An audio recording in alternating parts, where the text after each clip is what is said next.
Guy, welcome to the closing acumen. We are back, and as you make your way in, we'd like to welcome you. As you make your way into the closing acumen, we will be starting shortly. Guys, if you're in studio, we are ready to start. We already live, and we are ready to start. So, if you are ready, welcome, guys. Welcome. Make your way. As you make your way, you say welcome. Welcome to the closing acumen, guys. Welcome, Oliver Sako from Ghana. We say welcome, buddy. Good to see you. Good to see you, Oliver. The God as you make your way. Uh, Welcome.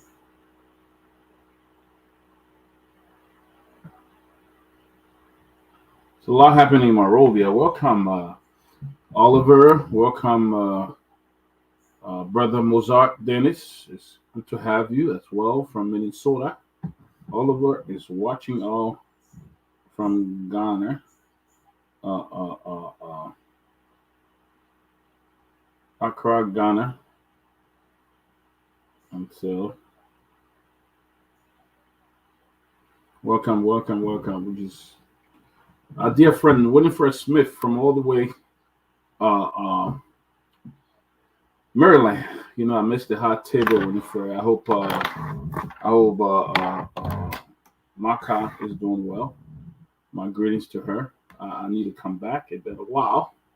I'm definitely going to come back soon. Welcome, Winifred. Asata Old Dawson from Maryland, USA. Welcome, Asata.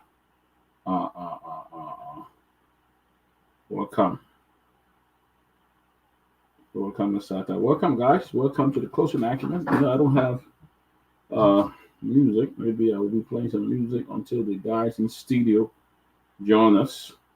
But we want to welcome everybody to the Closing Acumen. It's a lot happening uh, in Liberia. Another Action Jackson happening in Liberia are taking place. So get ready.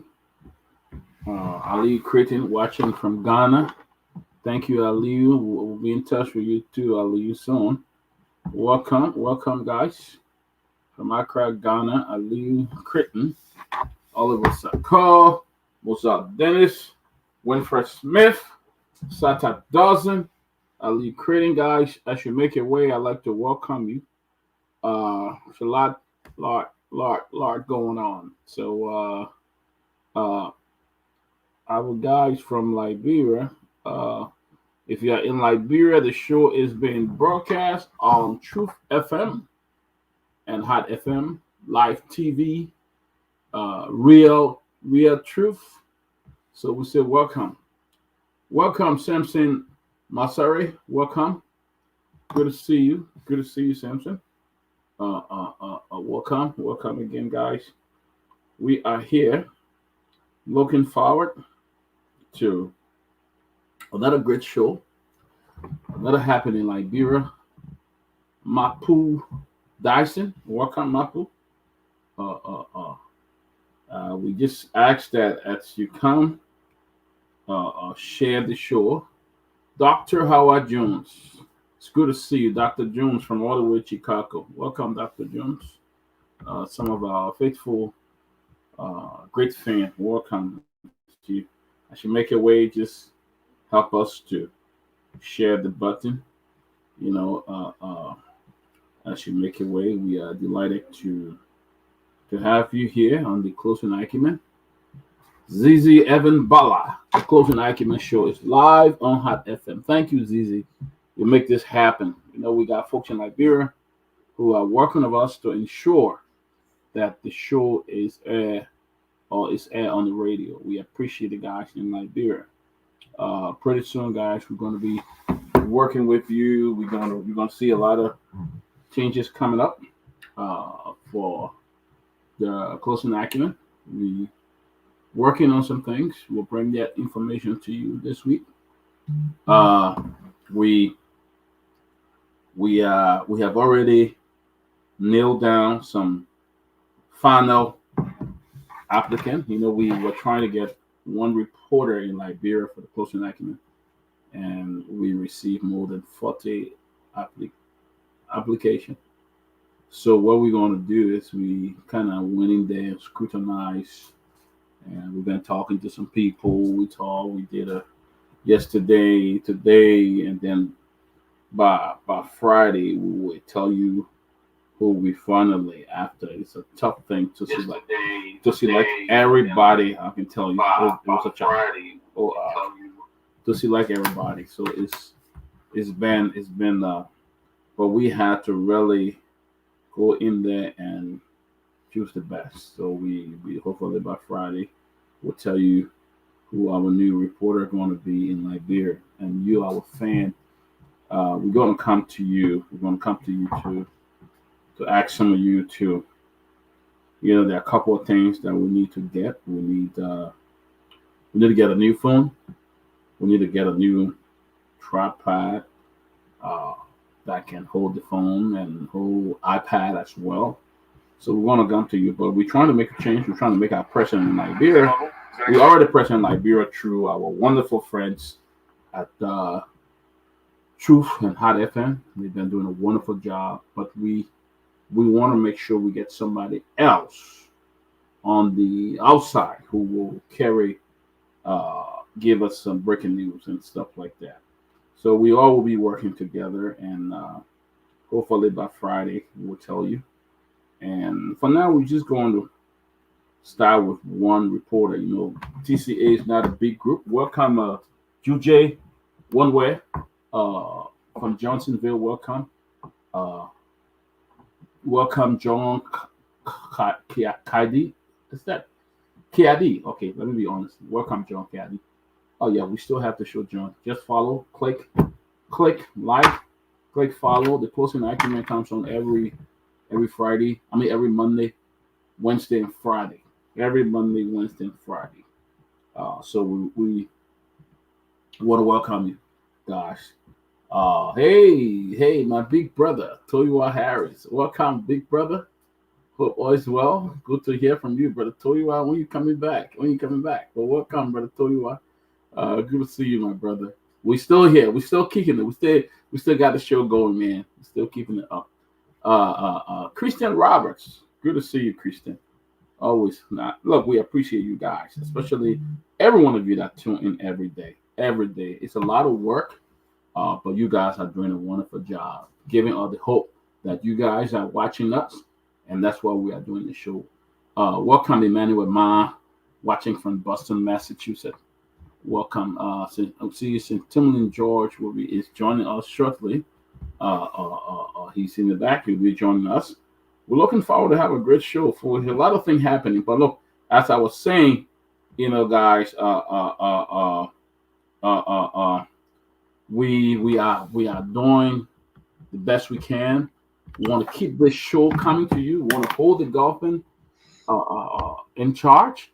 We want to get every information to you possible. And one of the way we are doing it is to get our presence in Liberia. So about a few days ago, Fedekate, welcome as well.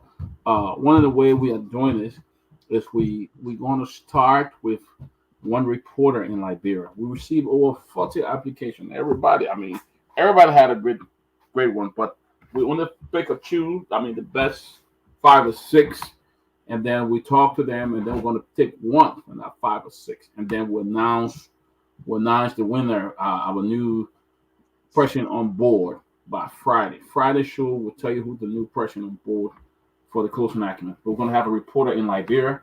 We're making sure we're getting everything set up. Phone and everything in Liberia. Welcome, Moses Tonya, watching us from Mount Barkley. So by Friday, we'll tell you who the lucky candidate is. But in the meantime, we are ensuring that we send tools to Liberia. So the person we're going to name will begin working right away. He will have everything on the ground. So we'll be coming to you, as I said, So you guys, if you have a tablet, you have phone, or even want to make personal contribution, we're gonna have somebody, and they got to go around Morovia. They will need transport. They will need different things to report for us. It's very important that we be present in Liberia, guys. The closing argument is here to stay, so don't think we're going anywhere. Let me welcome Chief Tumlin George. Tumlin, good to see you, man. Good to see you. Hey, the body, what's up, man? What's up? What's up? I'm well, brother. I'm well. I'm well. Good to see you, man. Good to see you. Back on the closing argument. Like you regularly said, we are making moves. We're going to do some good things. Our program is sketching all over the place. We just want to be natural, and we want to do what other people can do just to get attention. We keep it real. But yes, I think your decision will be made by tomorrow or Friday, right? On who we're gonna take. Mm-hmm. Whoever that person will be,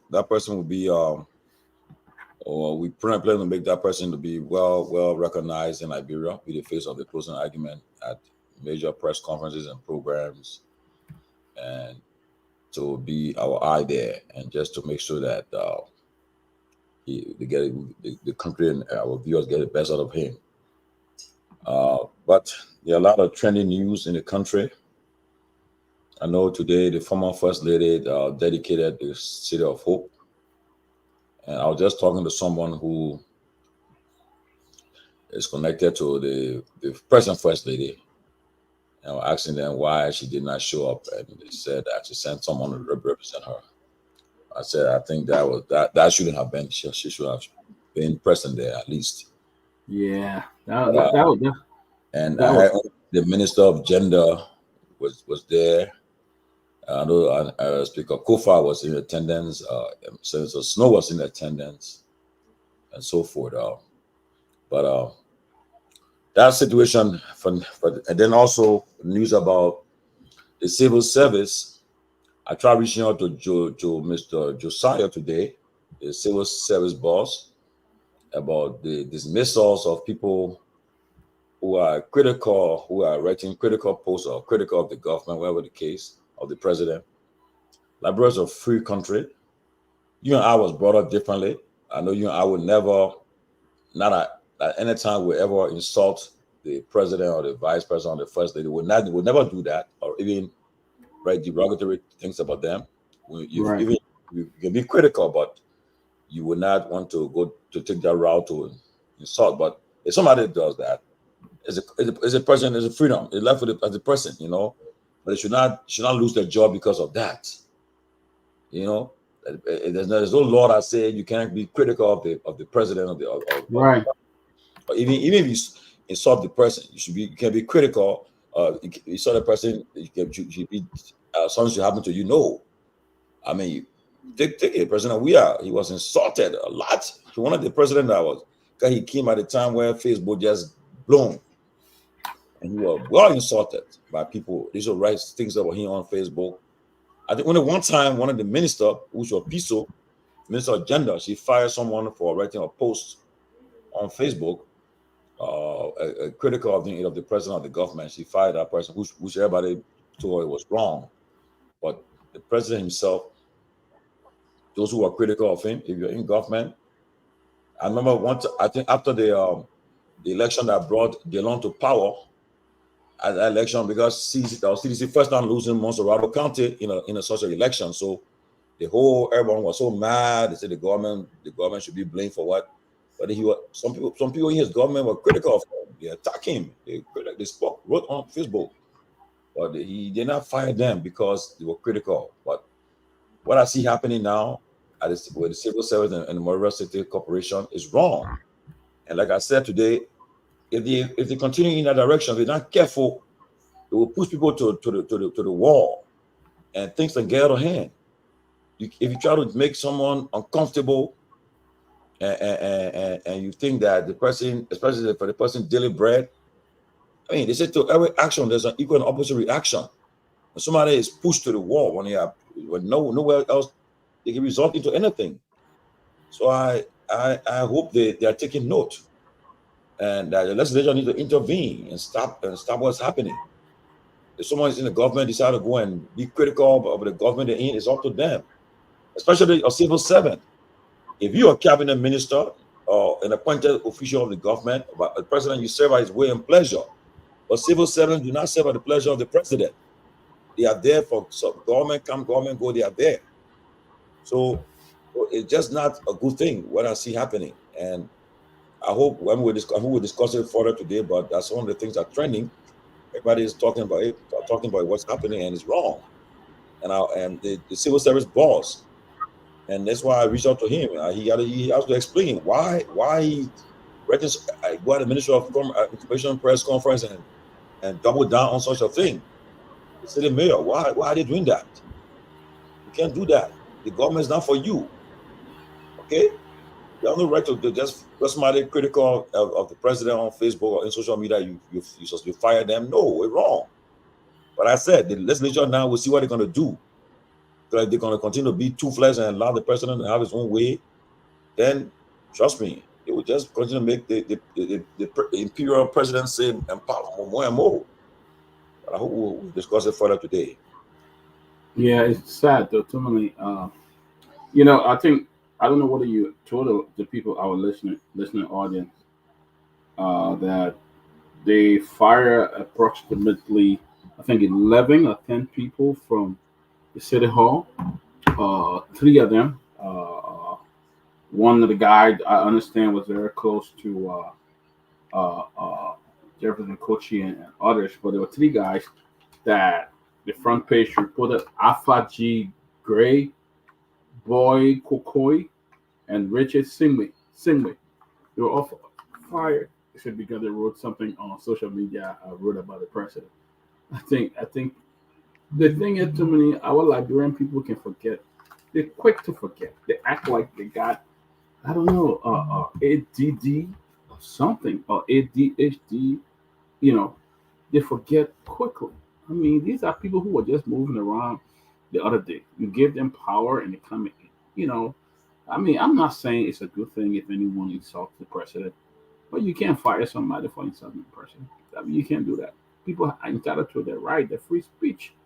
Unfortunately, you may not like it, but when you get into that become a public figure, people will say things, people will search behind you, all that. I won't insult the president. I don't think it would be a good idea for me to do. But I mean, you can't do that. Come up and firing people that are infringing on their right. You're firing them from their job and all of that. I mean, I think what I read in the front page Africa, if it is true, this city mayor need to be fired. He need to be removed because it's bad. I mean, you're creating an atmosphere where the people can express their right. They can't say anything. I mean, I disagree. Disagree. Come on, disagree. My way of reacting will not be to insult the president. I don't think. But where were these same people when there's a guy at the information ministry called Daniel Sanu? Daniel Sanu said one of the most. Yeah, he said you're gonna Joe Wiachi would drag Joe Wia in the streets. Yeah, you're gonna drag the president in the street. So now you're quick to forget and you're coming out with something else. You're sacking people because they criticize the president on social media. Are you saying that? I think it's wrong. Let me say this. It's very, very wrong. And I don't think we should encourage that. For me, I think it was very incompetent of the mayor of Monrovia. Very much incompetent to even make a statement like that. And I think he should be fired. Honestly, he should be fired. That's what I feel. I mean, but again, it's another laid back government. Nothing gonna happen. As you saw what they did to where Mike Jabate came up and threatened to kill a sitting lawmaker. And it's a dead case now. It's a dead case. Mike Jabate threatened to murder the sitting lawmaker. Yeah. Who is very critical of the president. I mean, like I always tell Yake, I do not agree with him with insulting the president. The institution of the presidency must be respected, no matter who sits in our office. Yeah. But if he's choose to insult the president, it's on him. But for Mike Jabata to insult, to threaten his life. Unknown caller. To threaten his life is wrong.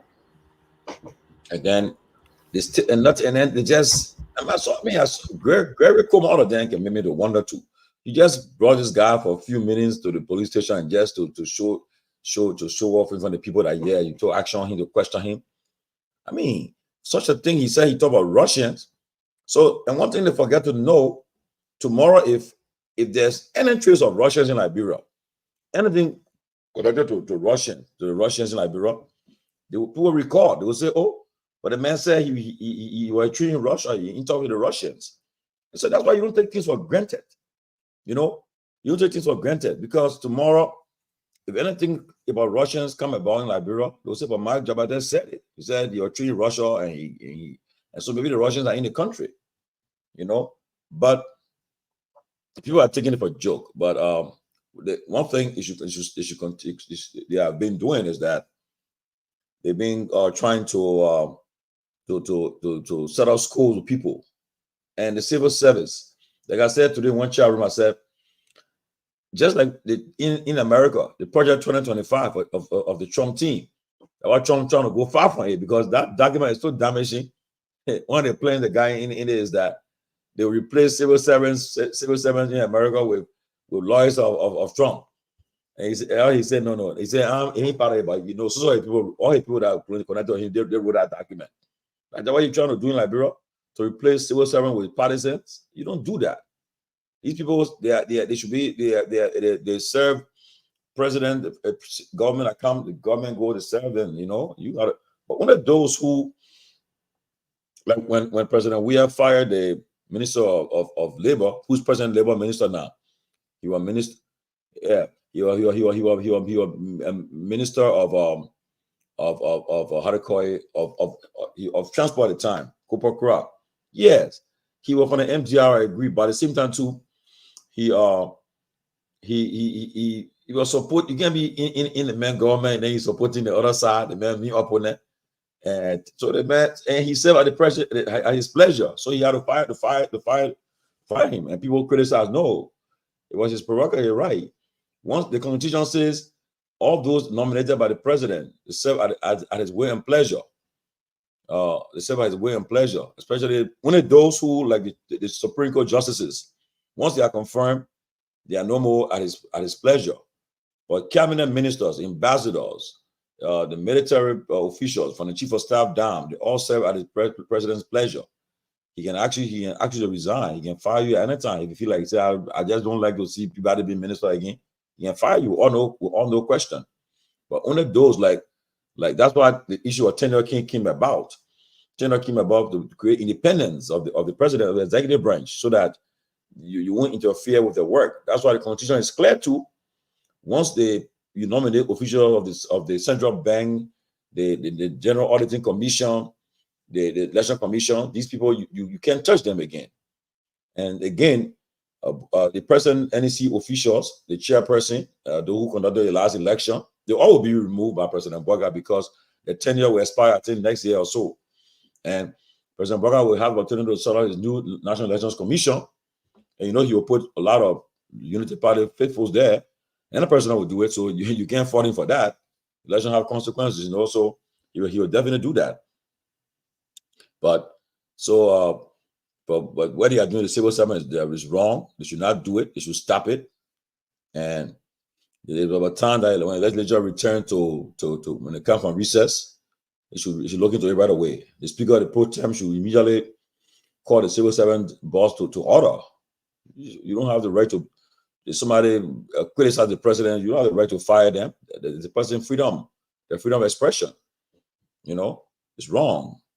I mean, again, I would say also that I don't support people insulting the presidency, the institution of the president or the first lady or the vice president. I don't support people doing it. If you choose to do it, it's up to you. But some of us, we are well read, so I don't care how much we have differences with you. When I insult you, like when on my page, there's somebody I respected, came on my page last week and kind of insult me. I just block him. I said, "What's wrong with this guy?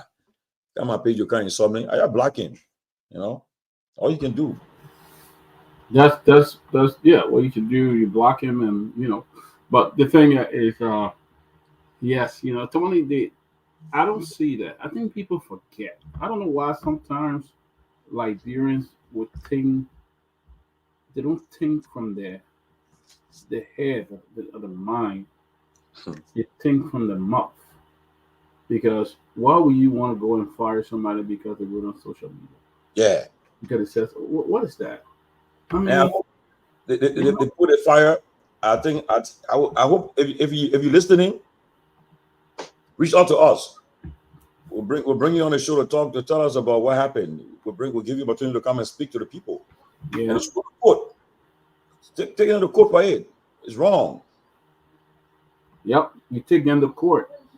But again, to me, I got a problem with our justice system. So some of these people there will be trying their best to do things, but it will be difficult. It will be difficult because sometimes it just hard. You don't have a justice system that is in your interest. It'll be hard, and our justice system has a lot of flaw. But I don't see where in the world you're going to fire people because they criticize you. And let me see in the letter people they said, can you imagine? There's a letter I have here. It's from Mr. Boy Kokwe, Revenue Agent Distribution. They say your employment service with the Monrovia City Corporation is hereby terminated with immediate effect. Said termination emanates from your consistent and deliberate action portrayed on social media by an enraging insult at His Excellency Ambassador Joseph Human Boyka Sr., President of the Republic of Liberia, and government officials, including the government of Liberia, relentlessly, without any regards for your official position as revenue agent of the Monrovia City Corporation. Can't tell me that. So, what his job got to do what he ran on social media? Yeah. Moreover, this clearly demonstrates your gross disregard for your statutory duties and responsibilities and amounts to ethical violations and gross breaches of your duty as contained in the MCC Human Resource Policy and the Labor Law of Liberia. The administrative action is consonant with Chapter 6, Section 6.2, Code of Conduct, subsection 6.2.1.32, neutrality and participation in strike and protest. So, did he initiate strike? Did he protest? The Human Resource Policy Manual of the MCC Labor Law of Liberia. I mean, this guy is misinterpreting the management which should extend appreciation for your services rendered. Okay, you turn over all MCC property to the human son John Sharuk Siapa Mayor. I mean, this is a joke. There's a joke. I mean, you quoting the labor law, the MCC and policy. You quoting it and you lying because nobody says. Yeah, man, did not initiate protests. Yes, if you're working in the government, yeah, you shouldn't get involved in protests or strike or so forth. Yes, but the man just wrote something else. I don't know what the guy wrote. I don't know what he wrote, but no matter what he wrote, but you shouldn't worry him being dismissed from his job. Why would the city mayor take advantage of the situation? Again, as I said, everybody, you and I, you know what we stand. This now. The ball falls in the hands of the people's representatives, the legislature. I will see what action they will take. Now when they're talking, I saw Dylan Jeff took a post and Jeff made a post about it wrong. That all you say, Dylan, pick up the phone, call the president, or call the city mayor, or when you get back to session, you summon the mayor, the city mayor, and CSA boss. Don't just condemn it. No, it's wrong. Call him. You are a senator. You're a powerful member of the rescue government. Yeah. You got the phone and call them and say, read a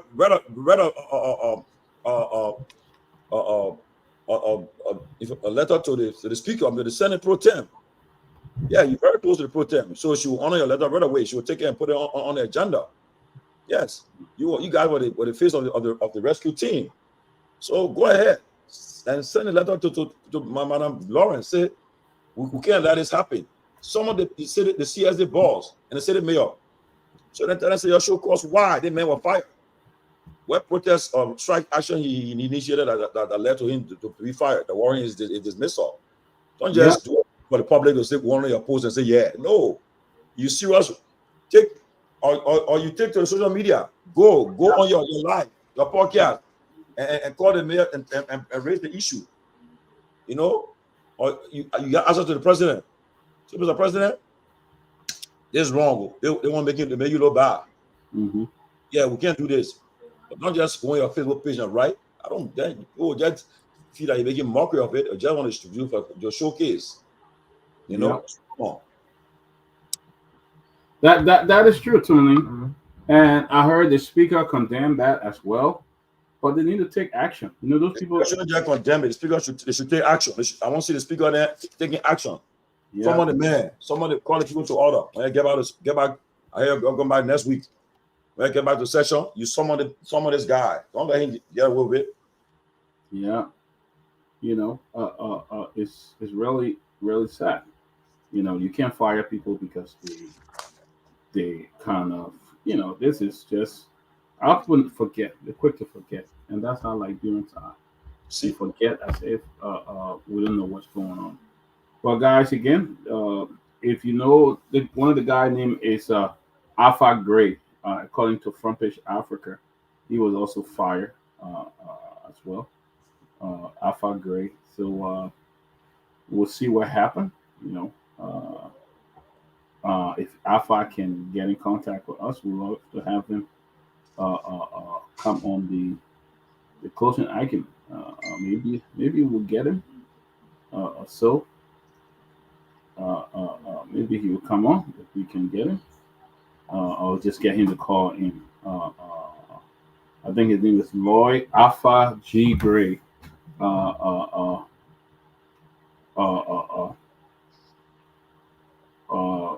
trying to get in contact with him too, if I can get him. But guys, welcome again to the closing argument. If you just joining us, share the show. You just joined us, but we are here today. We were bringing you some information. As we stated earlier, we have probably concluded with about 6 people, and we're going to select one who's going to be our reporter from Liberia. Hopefully by Friday, after we talk to everybody, we will send you, we'll announce the name and maybe invite him on our show. The person who is successful candidate, we'll invite him to come share about us. But he will be reporting for us from Liberia, and he will be our face in Liberia, reporting for the closing argument. So what we're doing is we're trying to put a lot of stuff together. We still need another phone. We still need iPad if you have one, and we still need tripod if you have one. And you know, if you want to help our new reporter coming on board, he's going to be traveling. He will need transportation and also you know, data and all of that. I mean, you can reach us to us. We'll be glad because we're trying to keep you in the loop. We're trying to make sure. Sometime in the afternoon, there's a lot of things happening, and we don't bring to you to the evening time. So come up, but I think you're following the news. I understand the past new law in Liberia. You can't criticize the president on social media. You criticize it, they will fire you. So I understand some folks were fired from Monrovia City Corporation because they wrote on social media about the president, all of that. I mean, something that was totally wrong. So we're trying to reach out to some of the guys that were fired. If they can come on, we'll bring them on and talk to them briefly. I'll send a message to one of the guys, and I hope he responds. And then we'll bring him on. You know. Yeah. We welcome some of our viewers. I see Oliver Saka watching from Accra, Ghana. Mozart Dennis, Winifred Smith from Maryland. Asatu Odosi from Maryland. Alio Creighton from Ghana. I see Samson Mosere, Mapu Dyson, Dr. Howard Jones from Chicago. Also, our man bringing the show live from Hot FM 107.9 Liberia, Zeze Evans Bala. Thank you, Zeze. He relaying his show live. If you're in Liberia, you don't have data, just tune into Hot FM 107.9 and you'll get the closing argument live. Zeze Evans Bala is the man in control there right now in the studio. Just get to him. He's the one broadcasting his show live from the Hard FM studio in Monrovia, up Broad Street there. I see Juje Onwe from Johnsonville. Okay, Juje, I'll soon be your neighbor in the next few months. I'll be your neighbor. When I say neighbor, I mean I'm moving there right away. When I kind of grow, I'll be stopping. Yeah. John V. Kiari. I also see the great, my senior brother, they call him T. Fong, Toyiwa Harris. Toyiwa Harris, one of Liberia's greatest basketball legend. Do you know, look, during the days when Toyiwa played basketball, if Liberia was serious now, by the time Toyiwa played the NBA and all, because people play good basketball for Barrow, for great ball players. They call him T. Fong. That was his basketball name. Yes, Toyiwa. The morning I saw him, he was telling us about stretching and put us how we can get in a groove, you know. I enjoyed Toyiwa. I saw it. I think we're learning a lot from the big one, from the senior brother. Okay, I also see let me see who else. I see I see Christian Roberts. Christian, always the first on the show. Emmanuel Ma from Boston, Massachusetts. Philip Kiati from the UK. Moses Tonya from Mount Barclay. Alaska Pay from India. Wow, India. That play I won't go on Canada. They say that play all the point go for treatment now. When you get liver transplant, you go there, you get it. Any problem you get, medical problem, you go India now, you get it from there. So my man, what the guy needs there? Alaska Pay, I'll get in touch with you, yeah. So you might hook me up with some Indian doctor there. So it might make me a little younger. Okay. I also see Michael Godwin Johnson. I see my big sister, Mapu Dyson. Yeah, she's in Atlanta now. She lives in Rhode Island when we're there. Yeah, Mapu Dyson. Also, our boy James A. Koyate Jr. from Dupero. Julian Ho. Yes, that's a guy. When you want information, he'll give it to you. You see, you're telling me about the Cooper Cry, Minister of Transport. You're correcting me. That was good. Gamen Giflow from Atlanta, Georgia. We'll soon be in Atlanta. So this is Gamen. Get ready for also Ben Peabody. I'll be storming Atlanta in the next week or two for our get ready for I like that little fufu soup with the fish. Man, I talk about Gitu, man. Prepare for all this Gamen Giflow. We're coming to Atlanta for Robert Gagwa's wedding, Labor Day weekend. We'll be there soon. So it says Mapu Dyson also there too. Oh, got all Atlanta people there. And we're ready to eat. We're ready to get we'll gain some pounds. We'll gain some pounds. Yeah, we'll be in the ATL, my old home, man. We'll be there. Yeah. My old one, Eleanor Davis, Anna Taylor from Michigan, Musu Wabi Cooper. She called my whole name. Call our government name. Musu Wabi Cooper. We are strong fan though. Or probably like we have picture. But everybody criticize we are actually be attacking that. I don't know why. You got G. Glemson Doko. Hussein Morocco, ING. Everybody continue. Yeah, so we'd like to welcome you. We see let me see, Musu Cooper. Anna Tiller. Hi guys, watching from Michigan. Welcome, Anna. Good morning from Australia, Miss Musu Cooper. Good to see you, Musu. Mr. Clemson Doko, following from Ganta. Good to see you. Daniel Junior Pozizi Dode. Yes, Daniel, we are coming to Atlanta. We'll be there on the week of the 30th. I get it on Friday morning. I'll be there. So if you can make it, you want to hang out, come and catch up. Yeah, Otello Swa. Welcome, Otello. Welcome, everybody. So we are following a story, guys, from Liberia. I'm trying to get in contact with one of the young men. He and I texting, trying to see what the best route we can get him on. Maybe we'll have to call him. I'm waiting for him to respond, but we're following a story. I'm going to put it in simple Liberian English. This time, you're working for government. You talk about the president. They said they'll fire you. You can't talk about the president. You can't talk about him at all. Whether you agree or you don't agree with him, you can't talk about him. So they fire some people from City Hall. People feeling forgetting. They get small government job. They act that they own the country. The country for everybody. People are entitled to the right. They can criticize who they want to criticize. They can say what they want to say. Edith Mesali from Breville City. Welcome, Eric.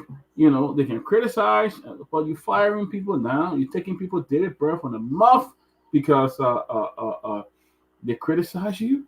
The city mayor that you came with all that energy to clean the city. Now you can't even you even know what you're doing. All that energy, the morale you came with. Now because you can't clean the city, you're going after other people, trying to fire them, acting like you're a lawyer man. Go do your work, the work they call you to do. That's what you should be doing. Then try to fire people from the job. You're not even doing your job. The city's still dirty. Some area there, the smelling more. Some streets you go on Maria, in like separate thing, boss. Everything you can't. You're not doing your job to clean this place. People getting sick. The poor citizens suffering. Now you're trying to turn it on other people because they criticize. This is totally wrong. But to me,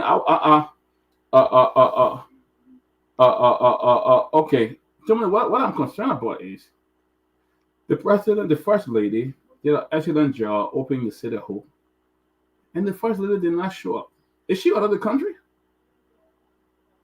No, she's she's in the country, and that was the issue I raised. I asked someone today, and the program was well attended, I was told, and they said she sent one of her representatives. She sent somebody there. She sent her representatives there to represent her. But I think it was wrong.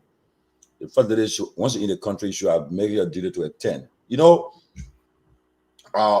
Welcome our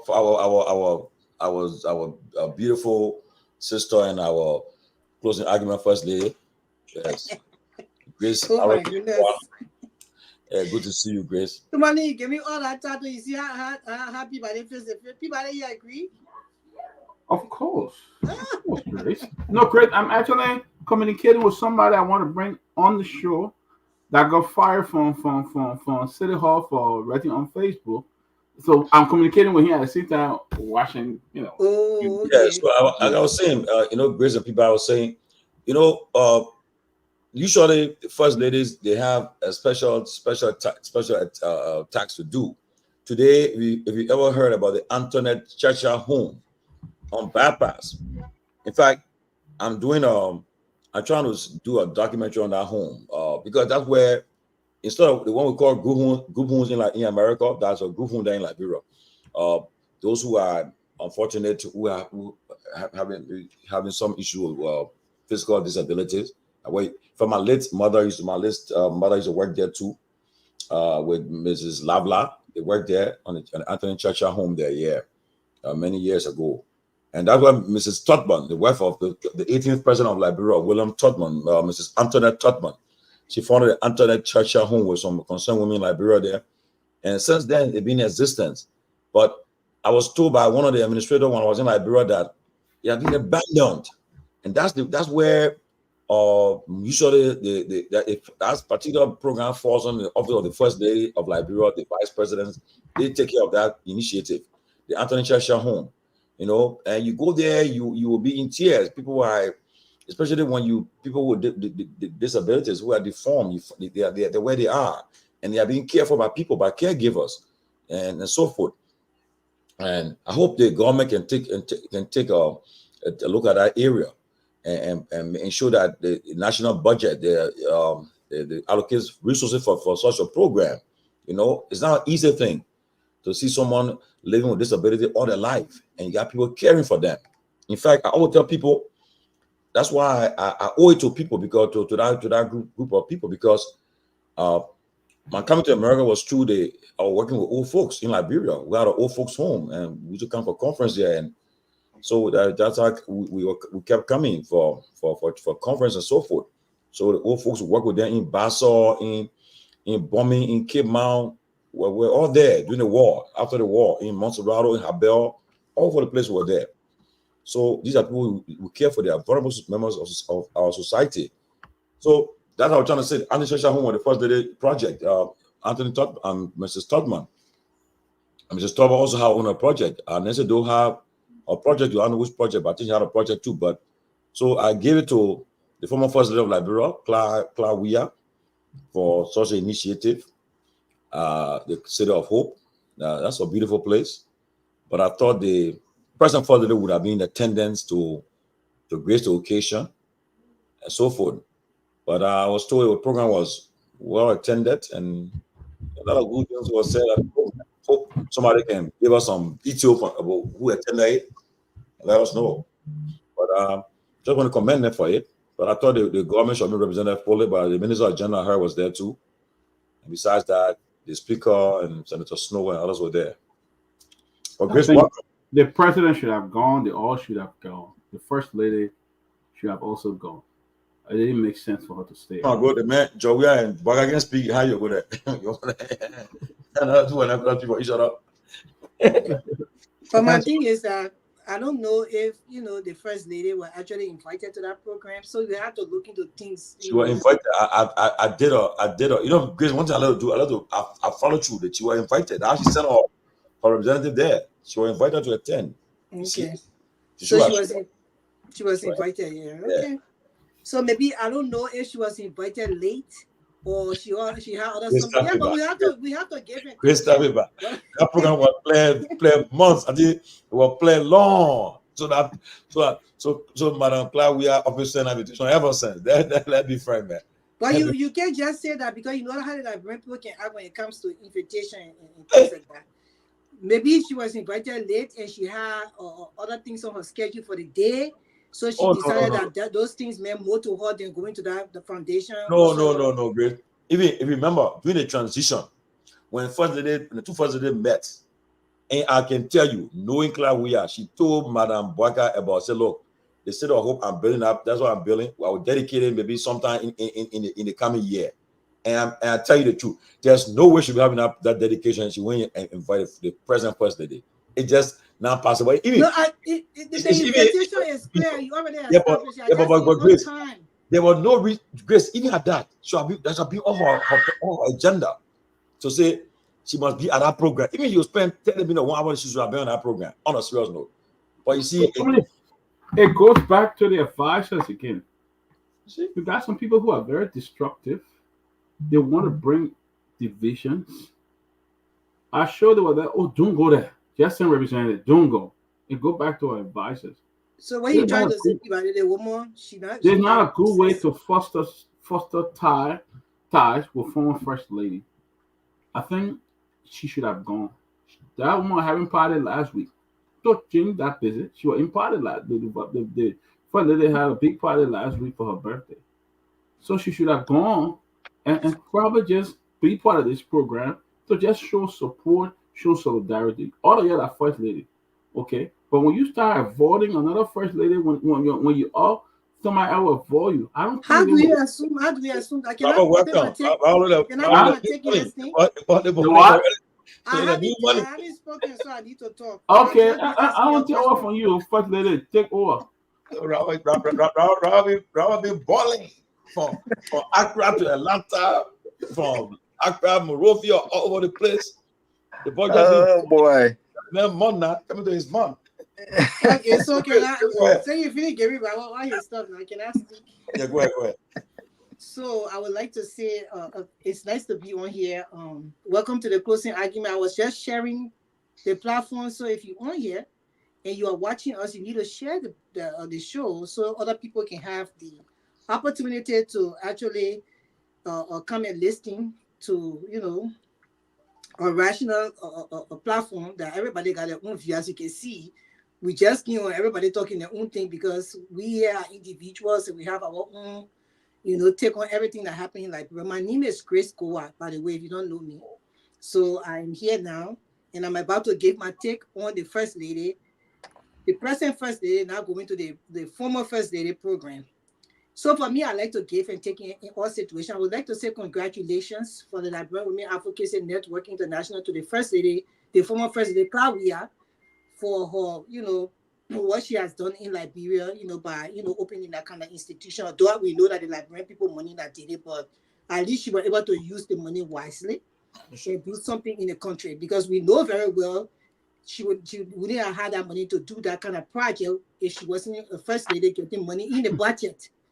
Money was set aside for her in the budget. The Liberian people, taxpayer money like myself, in the budget, and that money was given to her, and she made good use of the money.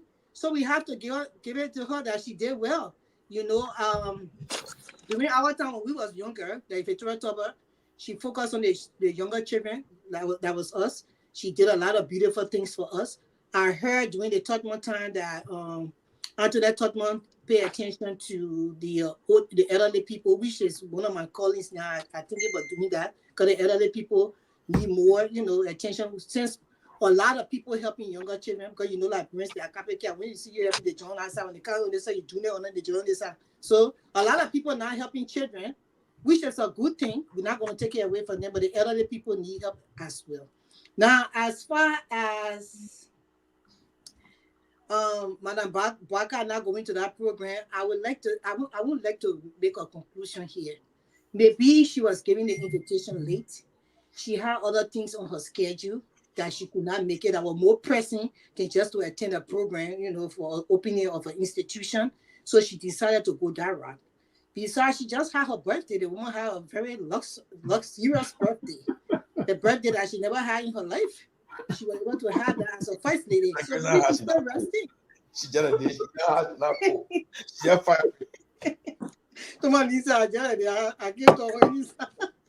Maybe she's still resting from the party yourself. In your whole life, you can't have that kind of party. You will not be resting. I will rest for weeks. So maybe she's been resting, and she wasn't able to attend. But we were. It was going to be nice for her to be in attendance. That's right. What Tomalin said. It was going to be nice because we have to show support to one another, and especially when we see other people doing the right thing, regardless of how they got the money. Because Cloud, your husband was a footballer. He made millions of dollars. She never opened such an institution in Liberia before. She never even went to Liberia, if I can think. But at least now that she was first lady and she got money in the budget for 6 good years, so she was able to do that. And she did good with the money. Other people got the money. They never did nothing. They stole. They never did nothing with the money for Liberia. So we'll give her her flowers.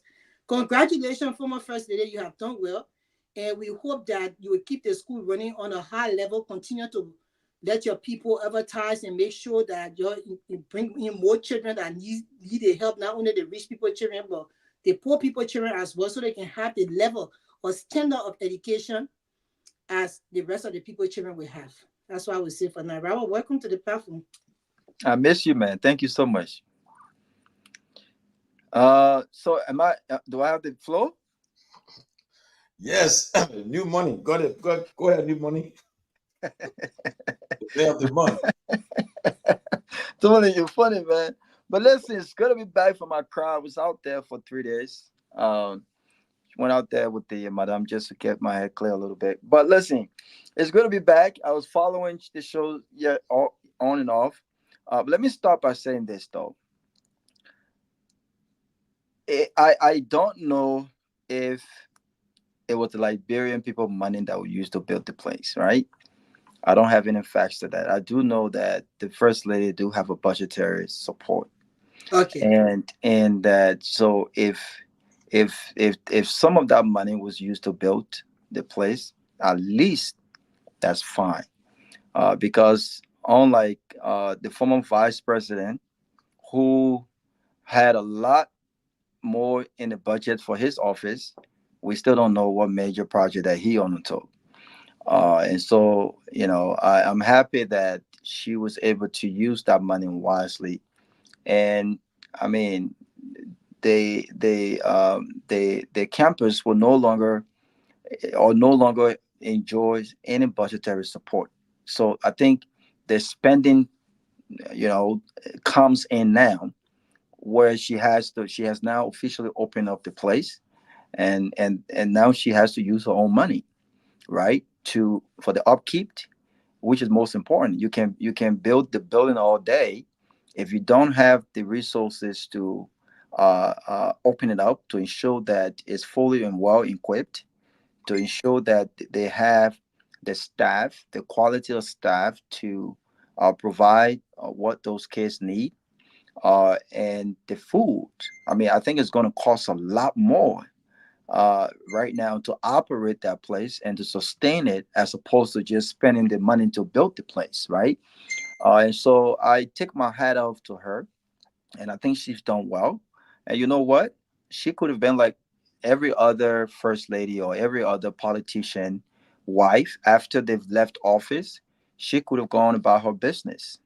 That's what always happen, right? How many of our politicians have actually stayed involved in the interests of the people after they've lost elections? She could have been a better former first lady and said, you know what? You don't care about my husband. He was trying to do this. He was trying to do that. You spoke bad about him. So now we just focus on our own lives. My children don't have to suffer. One is playing professional soccer. Timothy Weah is a multimillionaire. I mean, we don't know what kind of support he's giving his mother. They're very close to do what she aspired to do, right? We don't know that, right? But that's their personal business. But I'm glad that she's open, state of the art entity, and I'm really happy for those kids. And Grace is right. There are lots of Liberians who have not been elected in public offices in our country, who have done a lot of things back home when it comes to giving back to their country. And so we must also remember and commend them for it. But I commend her for it. With regards to the former first lady not showing up, I think there's something going on there. Remember, this is the same first lady, Dot, who opened up a recent housing project, or I think it was a renovation for an orphanage. And the executive management page said that she was doing a groundbreaking uh, of a place that she constructed. And when the facts came out, it showed that that construction started under and by the former first lady. And the least they could have done, right? Because government is continuing with it. The least they could have done was to recognize the former first lady effort in groundbreaking, constructing, and getting that place up to the level it was. And so they had no decency to say, you know what, we will invite the former first lady. Yeah, there should be no beef. What is the beef? There was a grand turnover. I mean, and the former first lady was very hospitable to her. She invited her over, showed her the place, gave her a warm welcome.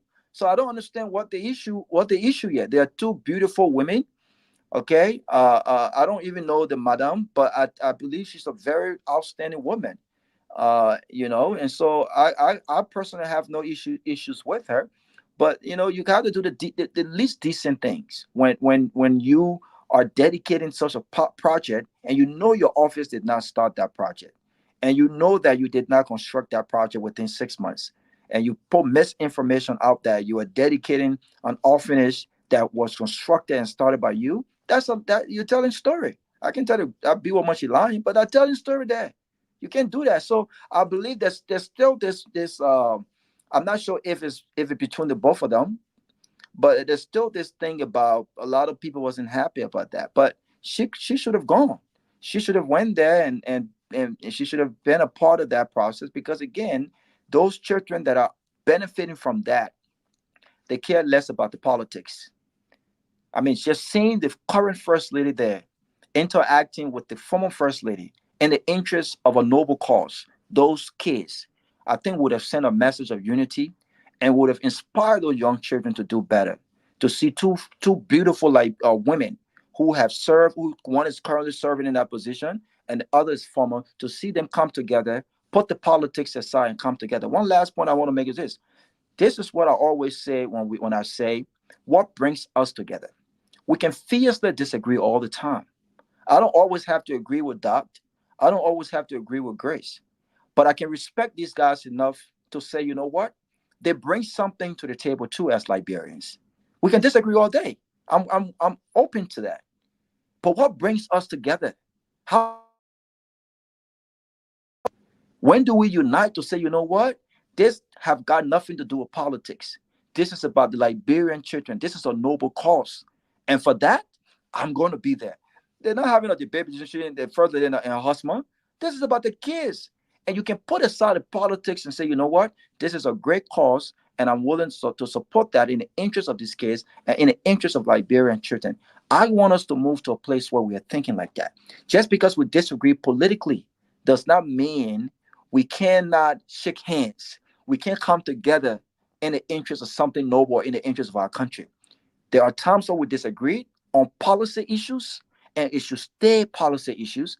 And there are times we can just hang out. One of my best friends is a great Unity Party supporter. We don't agree. Lobo and I don't agree on anything politically, but that's my brother. I respect him. I respect his choice. I respect his political alignment. I respect his decision. But I will question what he said then and what's happening now, any day, publicly or privately, and he wouldn't stop me for that. But it does not affect our relationship. This is what we should be. We should be sisters and brothers. And don't think that because we disagree politically, we are at each other's throat, or somehow now we are enemies and we can't come together for the common good of our people in our country. And so it's disappointing not to see her there, but I'm sure that the event was successful without her. Kudos to the former First Lady. Yeah, just to people should understand about politics. Like Robert, you rightly said, you and I, like in America, you heard about this man, right? Jim Carver. Where in Carville? His wife is a Republican, right? The Democrat strategist, Jim Carver. Yeah. Yes, and he's a Democrat. He's a strong Republican, and he's a Democrat. But yep. People are married, they share the same bed, but they have disagreement politically. But in Liberia, if you're friends with when you're friends with people on the other side, they get vexed. They say, "Oh, the man on the other side." No, they shouldn't be that way. I mean, and mind you, when Lone Star play tomorrow, everybody will come together to cheer Lone Star. We'll be on the football field, okay? But again, too, it comes to the issue of governance too. Like right now, some of the very people in this government, I mean, yesterday they were on the other side. People in the city's government was assisting them, were giving them support, helping them. But today, the tides have changed, and they're on the other side. But it doesn't mean that you should be we should be enemies. No, if you want to be enemies, like one person, I mean somebody actually attack us, our guys, our platform, attack the guys, especially the BNP batting app, attack us on one post.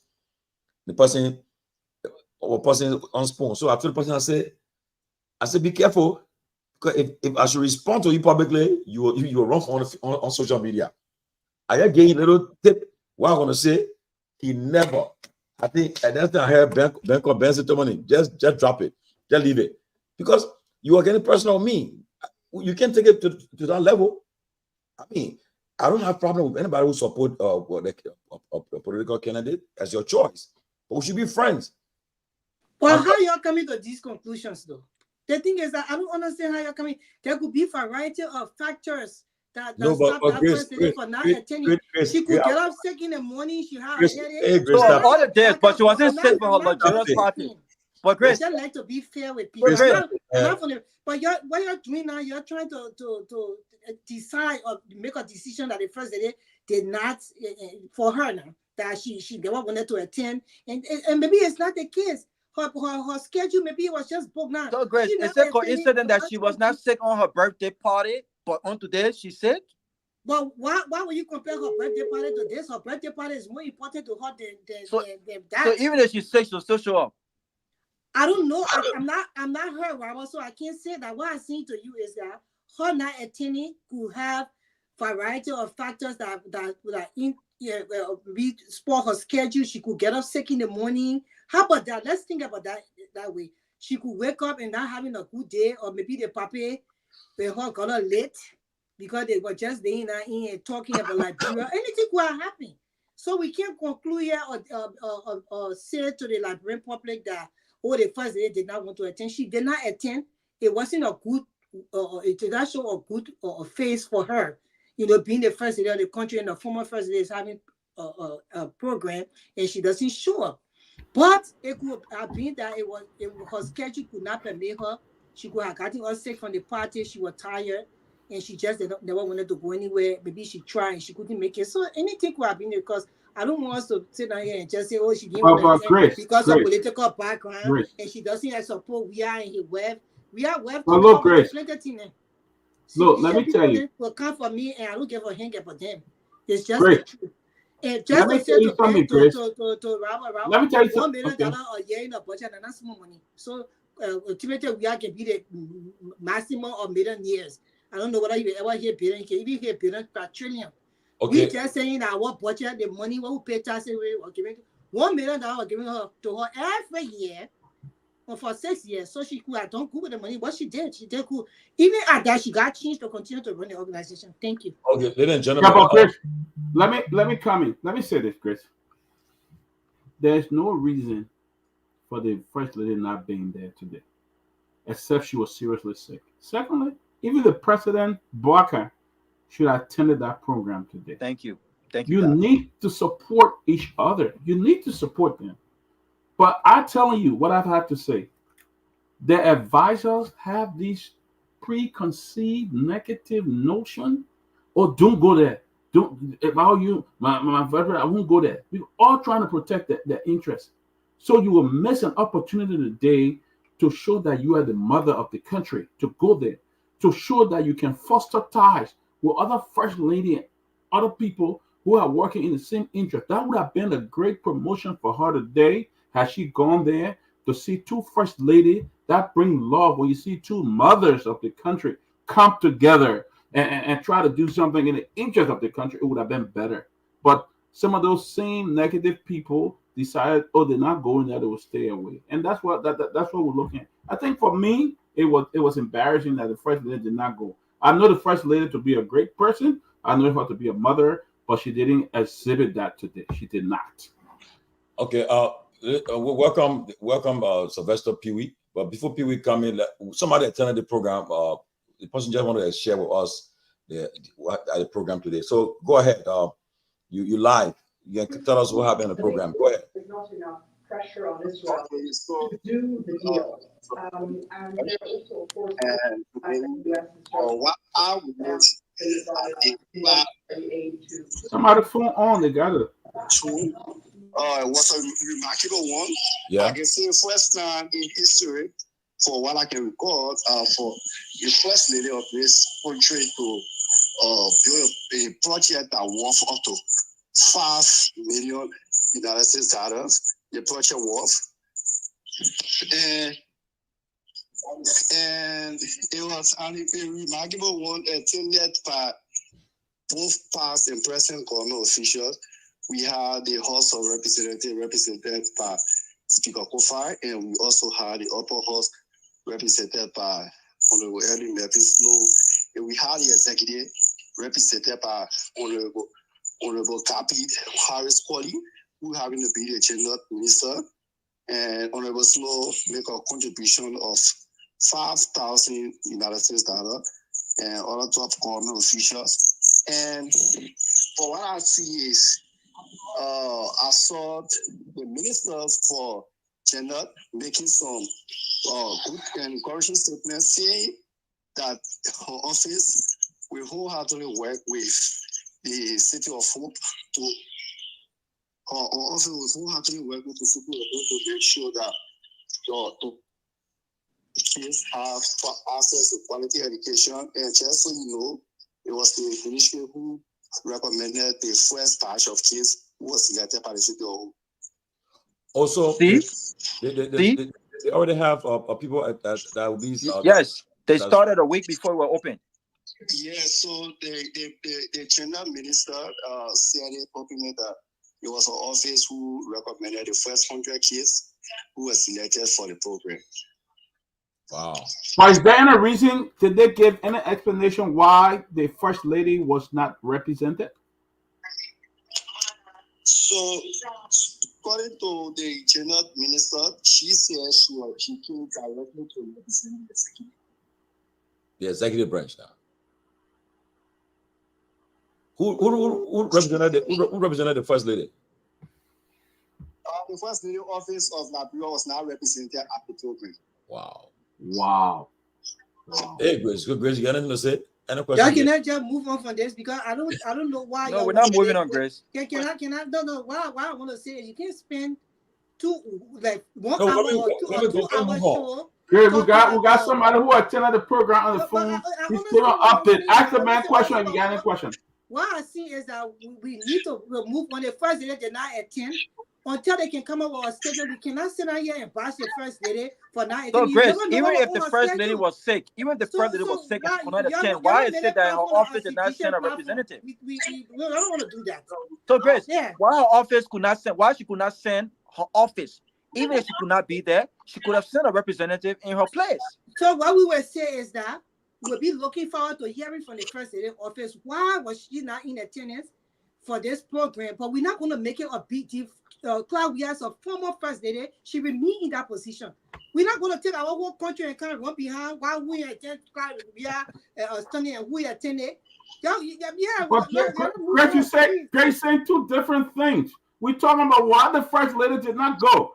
The guy who attended the program today is telling us that nobody from the first lady office was there. So exactly. You want to tell me they didn't invite her? Is that what you're saying? No. Thomas Lee sat here and said she was invited. Now, I am saying that she was invited. There could be other factors that was on her schedule that she couldn't attend that program. But she could have sent a representative. She committed a crime with this. But she did not. But Grace, plenty events when she was first lady in the country. She never even recognized plenty things that were happening in the country. Her husband never spoke to the Liberian people. Y'all let move on. This is not a sufficient platform. And so you want to tell me that so I can be here and praise St. Claudia and her husband at the end of the show. So thank you for the contribution. Okay, we appreciate it, man. The reason why people might think this is personal. I want to ask him a question. The reason why I don't want to make a brief comment on that. Sylvester, 1 second, okay? I've been very quiet following the whole thing. Sylvester, 1 second. Just 30 seconds, Sylvester, you come in. The reason why people might think this is personal, again, to your point, if the first lady cannot make the event, understandable. But the first lady have lots of representatives. If the president cannot make a particular event, understandable. The president has representatives. Somebody from the office could have gone, right, in good faith to show that, look, I'm here. I have a message from the first lady, and I'm here to support. The first lady does not have to show up everywhere. But the fact that she representative, again, speak volume. Someone from her office should have been there to represent her. That's all I'm saying. Sylvester. Yeah, I think first and foremost, the office of the first lady, and it being a very huge debate back, it being a very big debate back in the country. There's some school of thought that even believe that it is not a kind of a constitutional link towards a particular responsibility, but past history would say to you the first lady being the office of the Liberian first lady, being engaging in a lot of other major social activities to help the government do other things, engage with less privileged individual children and other areas, and that as one of the major projects this immediate past president carry on in the city of Hope in Osa Monrovia. But there are few things I would say, and again, the culture of First Lady Society is basically to build synergies with one another and help promote that across the society. And I would hope that the both First Lady will try to rebound and do those things. But few things I want to ask here, and I think too many should have asked the gentleman there if he's linked to this current First Lady, or the past First Lady, if there was a direct invitation sent to the current First Lady. I wanted to establish that first. Now, if it is a direct invitation sent to the current First Lady from the past First Lady and she didn't attend, and if she did not attend, we need to find out from the office of the former First Lady first and foremost if there was, because this is government bureaucracy. It is obvious that what Grace was saying, that in the impromptu way, no time someone can fall sick or someone can have a schedule that will be conflicted with that of the schedule the near president sent. So in government bureaucracy, if you don't have that, you respond in the time keeping to say, hey, there's some conflicting schedule that couldn't allow me to come here, and I will send a proxy. Now, if that was done, the first big current president do that. But if she was invited, she didn't attend at all, and there was no communication sent that she wouldn't attend to this, that was totally wrong. And I will hope that would not encourage reconciliation and would not bring about peace and the rest of that. Now, it is not fault, but the fact that you were retained to attend this function. And I believe that you should have responded one way or the other to say, I cannot be part of this program because I'm engaged in other governmental engagement or something that the president has assigned me to do. That would be very prudent. That would be understandable. The fact that the Minister of Gender attended the function and other government functionaries are also part of the process, I think it would have been very good that the first lady, because that whole thing is about helping the country move on. So see, that's one of the major things that we will have to push. But again, even in the budget system, there's no clear issue there about the first lady of our country having a particular line.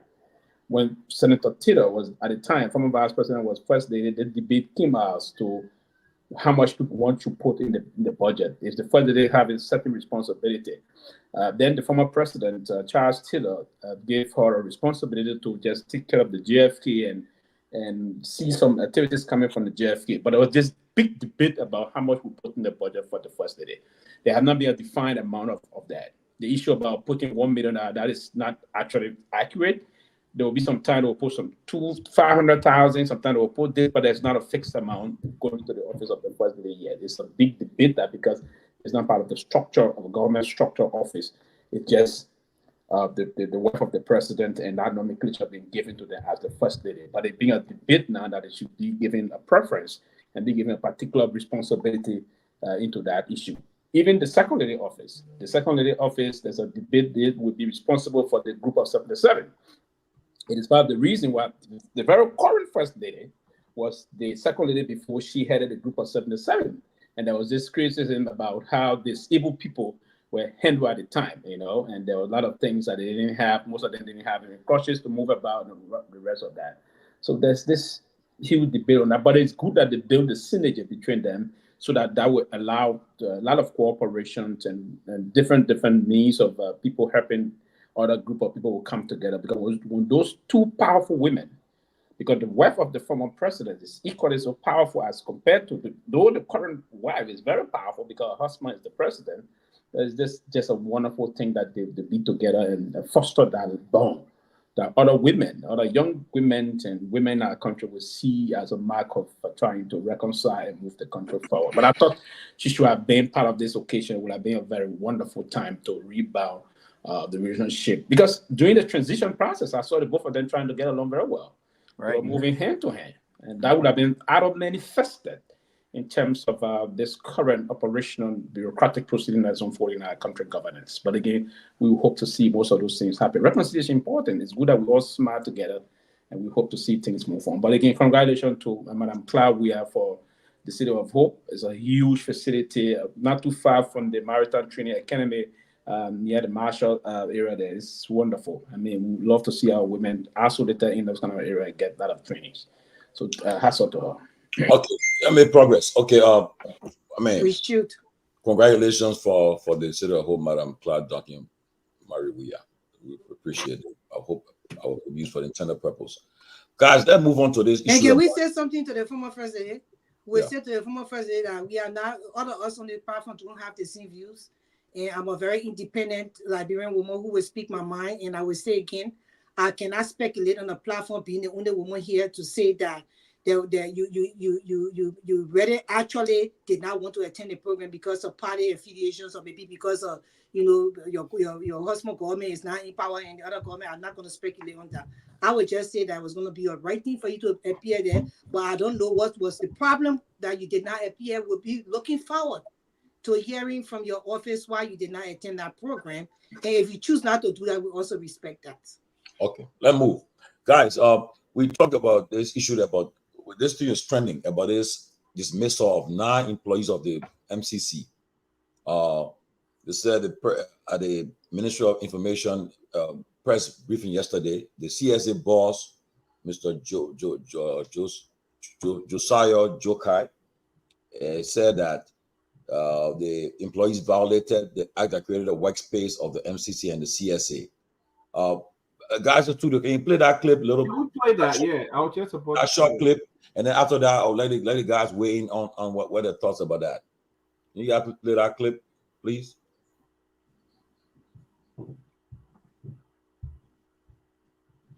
So while the guys are trying to play the clip, Grace, you want to weigh in on it? Then we'll start with Grace, Robert, then we'll go around. Let's try to weigh in on it. I want to listen to the clip before I weigh in on it. Okay. Tell you the truth. Okay. Hey, Grace. Why are you laughing?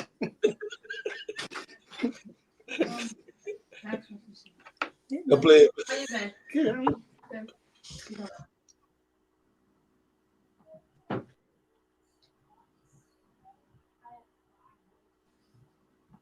No song. I can't play. It will come on.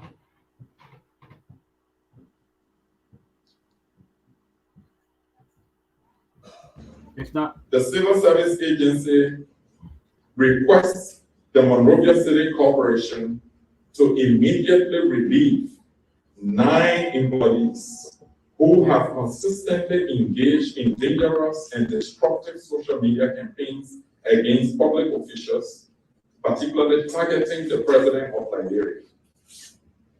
These actions have caused significant harm to the reputation and image of the Monrovia City Corporation. The negative portrayal of government officials by these unscrupulous employees has far-reaching effects on the individuals concerned, meaning the targeted public officials and the government as a whole. Okay. Grace, you just heard the Director General of the Civil Service Agency, Josiah Joker, a very good friend of mine. The Civil Service Agency requests the Monrovia City Corporation to immediately relieve 9 employees who have consistently engaged in dangerous and destructive social media campaigns against public officials, particularly targeting the President of Liberia. I think we heard enough. These actions have caused significant harm I'm ready to the respond reputation now and image of the Monrovia City Corporation. Okay. The negative portrayal of government. Okay. Great. I show Grace. I've heard it from her live. Josiah Jokai, the CSA boss. For me, I think it was what he said in our press briefing. I think is wrong. It's unfortunate. People, Liberia is a free country. Like before you guys came, I told people about it. Some of us were raised differently. I don't care how much I disagree with someone politically. I would never be the one to go anywhere on my page and insult the sitting president or first lady. I would never do that. I may criticize them, but the choice of words will be very measured. But to insult them, I will not do that.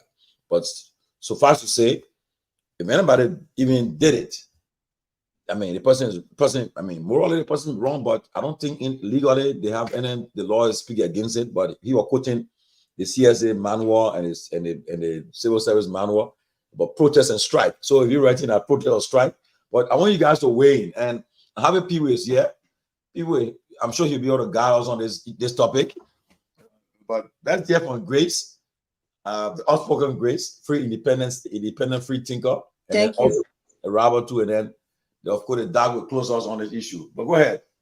And people like us who are free independent thinkers, we get a lot of people against us because for the country that we from, the people are very one-sided set of people. They only want to just think about what they want to think about, and they do it when it comes to the party, what they align with and who they support, their family in government and all that kind of thing. But some of us, we just going to say it as fair as it is, and we will move on from there. And we don't care what you have to think and what you have to say about what we say. We give our views, and thank God the Liberian people in Liberia are listening, because this is around almost the entire country. A lot of counties are listening to this. So our people will make their decision when we speak.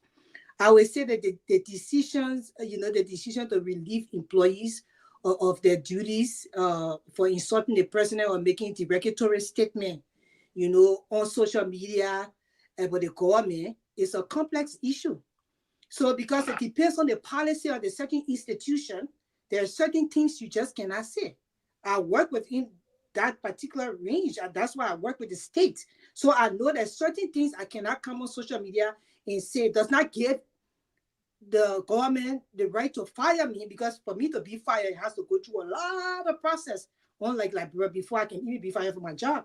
But at the same time, there are policies within my institution or the agency I work with, I would say that don't allow me to just do certain things on social media.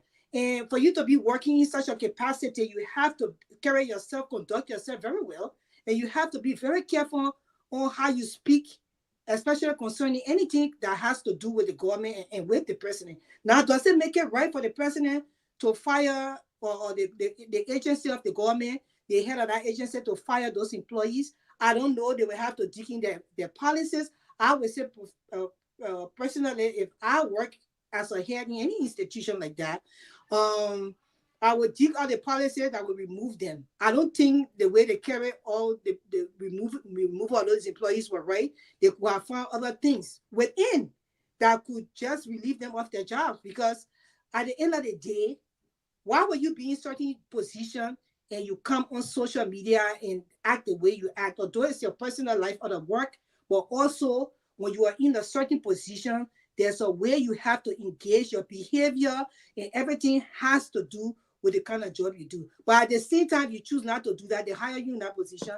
So if they fire you because of that, it's kind of undermining, and you could fight in the court system to get your job back. That's what I would say for now. Listen, let me say this. First of all, the dismissal of employees in any entity for that matter, and I don't think that the civil service is an exception, is one that is followed based on policies and processes. And Josiah is I've interacted with him before. I don't know him personally, but I've interacted with him many times. And I got to be blunt here. He sounded like a very arrogant and ignorant man.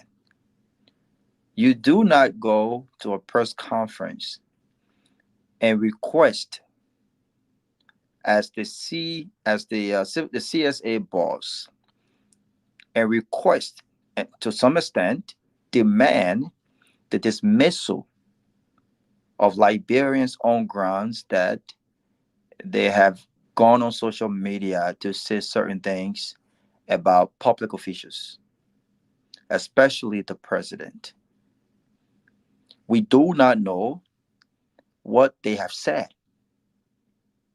And even though there are consequences that comes with freedom of speech, but we don't know what they've said. We don't.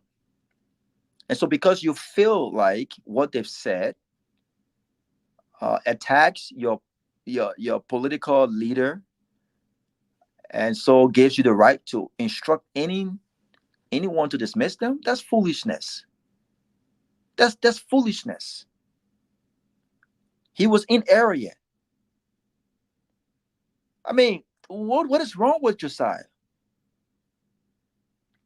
He literally instructed the dismissal of these people based on them exercising their right to free speech. No one should be insulted. You don't have to insult the president to disagree with the president. No intelligent person have to do that. And I do agree that we must respect the office of the president regardless of our political differences. But the office of the president must also respect the people. And public officials must also lead by example. And wherein they fail to do so, any Liberian have the right to check them. So would you consider someone who works in the civil service in the agency that goes on social media to express a disagreement, to express the fact that they have not gotten paid, to express the fact that they've been delayed in payment, to express that disagreement, is that enough to fire them or to demand that dismissal? You don't do that. You don't do that. How many times was George Weah not insulted? How many times was George Weah not insulted? How many times have public officials not been insulted? And what types of insults are we talking about here? I mean, we can't run our country like this. You can't do this. If an employee violates company's policies, go to human resource. Let them open an investigation. Give them due process. Give them the opportunity to answer to those charges. You don't just instruct someone to dismiss them because according to you, they're targeting the president and public officials. Public officials are public. We can speak to our disagreements, however, respectfully, civilly, yes. But even Josiah was not civil in his press conference. He was very disrespectful and completely out of line. You don't do that. Who is Josiah to instruct anyone to fire anyone because they express themselves on social media? Who is he? Oh, because he just got that job? You don't do that. You need to slow down. He needs to slow down. That position he currently occupies will not be there forever. He needs to slow down. I think he was completely wrong. He was completely wrong. There are many other ways to go about addressing employees who have violated company policy based on what they are supposed to say publicly and what they are not supposed to say privately. And those people are also protected under the Constitution of Liberia because they are Liberian citizens as well.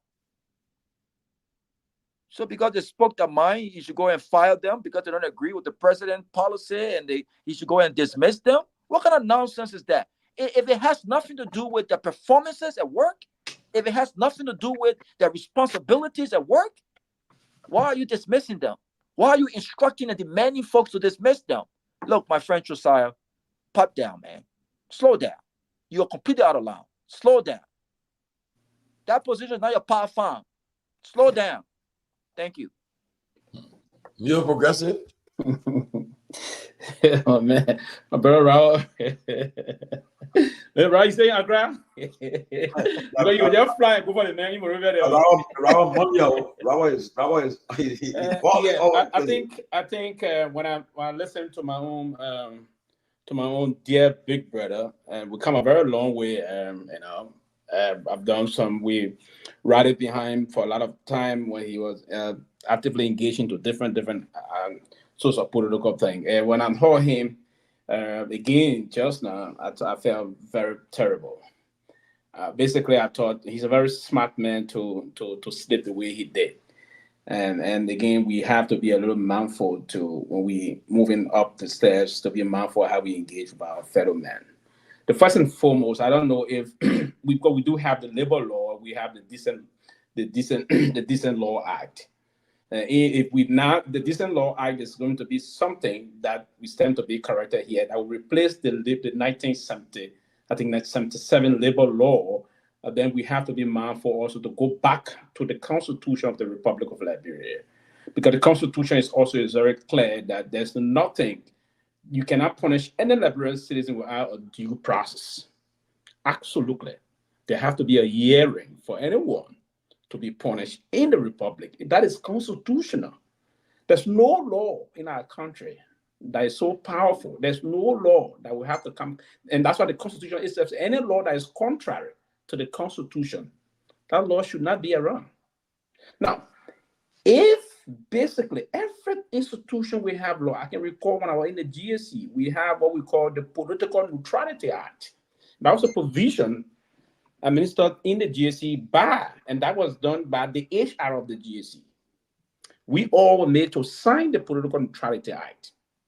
I can recall the late Eric Bemi was dismissed from the General Auditing Commission because of the Political Neutrality Act, because he signed up to it, and there was a due process here. Now, if it is clear that you are a government official working as a civil service, because the civil service standing order is also very clear, and within the civil service standing order, we have the HR manual or the HR handbook. If those staff violated the HR handbook, there's a provision in the HR handbook. First and foremost, there will be a warning notice to them. out of suspension notice to them, because the HR handbook will also indicate that there should be 3 steps taken to move to immediate dismissal. There's no arbitrariness in this process. You cannot be arbitrary. There's absolutely no arbitrariness here, as he instructed, and they arbitrarily dismissed those folks. I think that was outside of the basic rule of engagement in terms of the CSA standing order. It was outside the process of the decent law, the decent law act, and it also against the HR manual of the MCC. So what we need to do now, I think, again, it's part of the reason why folks just moving through the system, but just taking some arbitrary action without any due respect to the rule of law will bring about this kind of embarrassment. And these folks will have to go to court. And if they went to court, trust me, they're going to win this case clear down. There's no hearing. You violated the Constitution of the Republic of Liberia by respecting the basic fundamental rights. Absolutely. And the basic fundamental right in our country, the Constitution is emphatic about that. Nobody should enjoy that from any other individual. Every individual got the fundamental right that is enshrined in the Constitution of the country. So we have to first and foremost remind our own, Joe, I think this time around you sleep big. And I understand everyone wants to move progressively. And part of the movement progressively is not part of the line that you will make those kind of mistakes. You have to meander your way through the system. And meandering your way through the system sometimes will call for being disciplined in terms of respecting the rule of engagement. And that's how we have to push into policy processes. If you have an individual that's implementing those major policy prescriptions, you will have to respect the rule of engagement that protects those policies also. Because the policy is not about just moving or taking the microphone and making pronouncements. It is about respecting the rules. And the fact that you spoke the way you spoke, and the head of the MCC himself bluntly follow those instructions, I think it's unfortunate. Only incompetent managers will do those kind of things with dismissing folks without going through the rudimentary steps in protecting their freedoms of employment that they do enjoy in the workplace. I do agree. Every institution will have an HR handbook. And every individual that works with those institutions will sign onto those things. But if they violate them, there are steps taken in trying to litigate those things. If the person did violate it time to time against the warning of probably warning letter or suspension, if you're moving up to dismissal, that person have no room basically to go to court to challenge his institution. No. But to just come out and dismiss those people because you believe that they say, again, one thing that protect those people, it is this law that we pass in our country about political leaders. That's why we decriminalize those things about commenting the way you talk to leaders and all of that. I want to believe Mr. Joker should have known that. Mr. Joker is on record by saying President Weah was never his president. President Weah is not a president because President Weah is incompetent. No one ran behind him. He was on record. The very day they announced the result, announcing George Manuel Weah, His Excellency, as President-elect of Liberia. He said those things and he left the country. It is part of those things. The Abulai Kamara Act also protect Free Speech Act, protect these folks. Now, I'm not defending them of speaking recklessly of a leader, but I'm saying here we have a law on the book. So to get rid of them in the workplace, you have to follow all of the steps that will expose them and say to them, hey, XYZ, you shouldn't have done this, you shouldn't have done that. Because you did this, you fell prey to these things, and we're going to take action against you. There should be a hearing process. They should respond. But that was not done. So to arbitrarily just dismiss all of these folks via the instruction, a press conference instruction. Can you imagine? Yes, and I don't want to believe it was even a written communication sent. No, it came directly to press press conference instruction. Yeah. Via press conference instruction. That was not only terrible, but it's unacceptable. And we have to change our script in moving the country and protecting we all. That we move on. A written communication was sent because I saw a letter. Oh, okay. Okay, that's what I say. If only, okay, that's good. Now, if there was a written communication sent, but they found out the one that moved to us was the press communication. But even at that, and the quoting the code of conduct, misquoting, because I don't know why they say it's a striking protest. Tracking protests, and again, the Constitution provides that we all can express our grievance whenever we deem necessary. But with or without yeah, government. so you cannot. I mean, I don't think the partisan war we should engage in at Bureau in terms of dismissing people because they're from different political school of thought. Their political thing should not turn them from a job. But too many. Yeah. This what I said earlier. The current deputy minister, I don't know, I think for assistant minister at the Ministry of Information, I don't know, either assistant or deputy, Daniel Sano. He's deputy for public affairs. Deputy Minister Daniel Sano was saying that they were going to drag President Weah. Great point. They're going to drag President Weah. President Weah had won the election, and we actually they're going to drag him around Monrovia. The UP people ran with that. But was he working in the government? That's the question. But the British supported him. It doesn't matter. They supported him. It doesn't matter. Grace. No. It doesn't matter. He's right to say he would drag the president, even if he's not in government. It doesn't matter why he worked for government or not. No, he worked for government. Yeah, he was in government. Anybody, he worked for Yumli Kanga. Anybody that threatened the president and said they would drag him or do anything, automatically should have been arrested. But they didn't do anything. I think what we saw here. How does it compare to this, though? Give me a chance. Let me complete my statement, Grace. Okay. Give me a chance. You're not giving me a chance.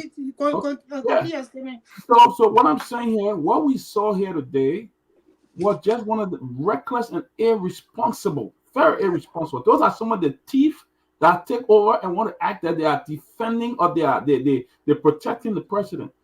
Liberia is an independent nation. The people have the right to criticize and say what they want to say. All right? They didn't threaten Bouakai. They didn't say they were going to kill the president. That's a different thing. I will not go out there and insult the president. I won't say that. But people could say anything. You know, once you don't threaten the president or say you're going to kill the president, you have the right to say a thing. But what we saw out there was so reckless and irresponsible. Very irresponsible statement that were made, and you going about and firing those people for that reason. I mean, I was just in contact with one of the guys. They're still trying to talk to the lawyer or Alpha Gray, Bob Kwekwe, and Richard Sidney. All those people were fired because of comment they made on Facebook. Did you warn them before? Did you give them a disclaimer that you're working for government? You're not supposed to do this. You're not supposed to do that. As you said, you work for the state. I work for the state as well. I work for a state. I'm not going to say what state I work for. But we are giving a disclaimer on what to do and what not to do, how to be engaged in public activity out there and stuff like that. We are giving a disclaimer. The fact is, these people were just having conversation and you go out there, 9 people.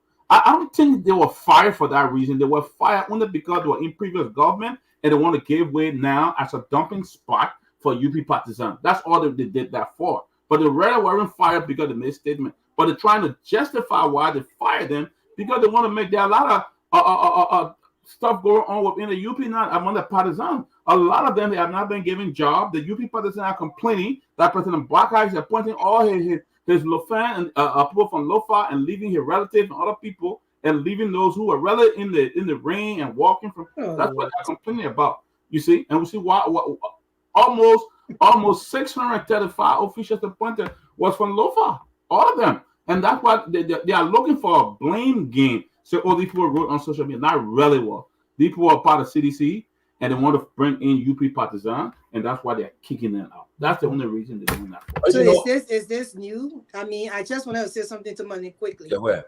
Now, what happened? I will sit here and say that I would never be fired from my job like that. I'm not sure whether they have any information from the job that they're working in the agency, what they can do or cannot do on social media when it comes to the government. This is the 21st century. In North Korea, anybody who speaks against the government and the president, they are executed. So these things, I'm not saying that is right, but some of the countries, these things happen, all kinds of things happen in all kinds of different countries. But my thing is that engaging the behavior that undermines and disparages the government can be seen as a violation.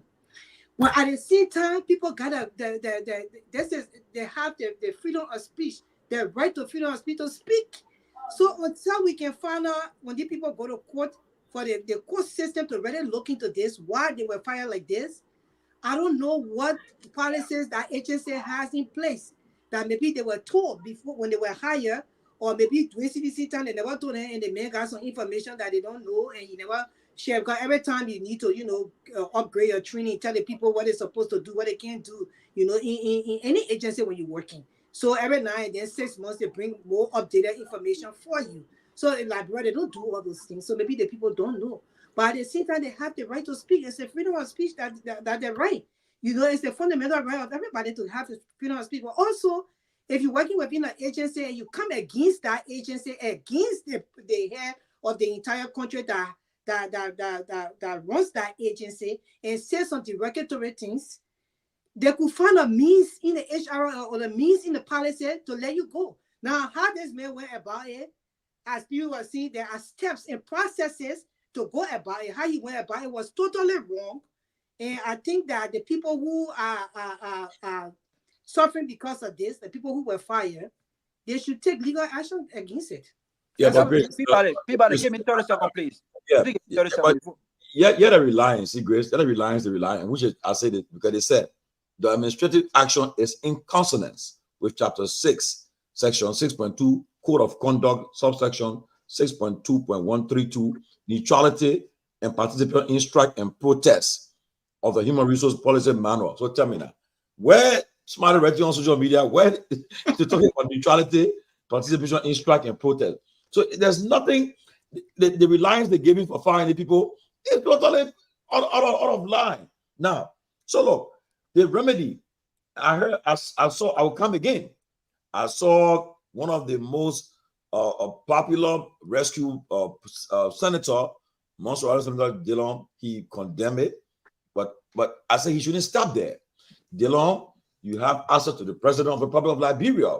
You have access to the pro-tem. When you guys, I want to hear you say, when we get back to session, we put on our agenda, we call Josiah Jokai and John Sharuk Siafa to show cause why they should not reconsider the action on the decision on these people. And the people shouldn't have to go to court right now. Sir. They should be immediately call these people officials together and say, look, we are telling you guys to reconsider the action on these people and let them go back to work. Okay? You have a problem with them, treat it differently. Not to go on the Ministry of Information press conference and announce the people dismissal. I mean, let me say something. Do they have any equal opportunity employment in Liberia? Yes, I agree. That government there. But let me say something, right? What's happening? Yeah. We're being mindful. Because look, don't forget now, it's a pattern. It started with the tenure people.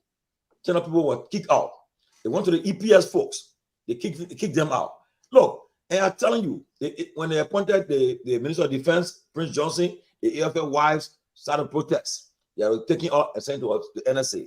This is a pattern. And ladies and gentlemen, let's be honest. I'm a student of history. When these things continue to happen, people get fed up. They can take a different recourse. Especially so. You see today, there's how to call it? Councillor Gongo is saying judicial interference erodes integrity and fairness. Now, people are questioning the judicial already. You see, the judicial branch of government, they're being questioned. So we have in America today, how Supreme Court that can just do what they want to do. That one Labrador want to follow to now. When you take you to go to the court, the Supreme Court will act first, and next thing they do is then they come out in reverse.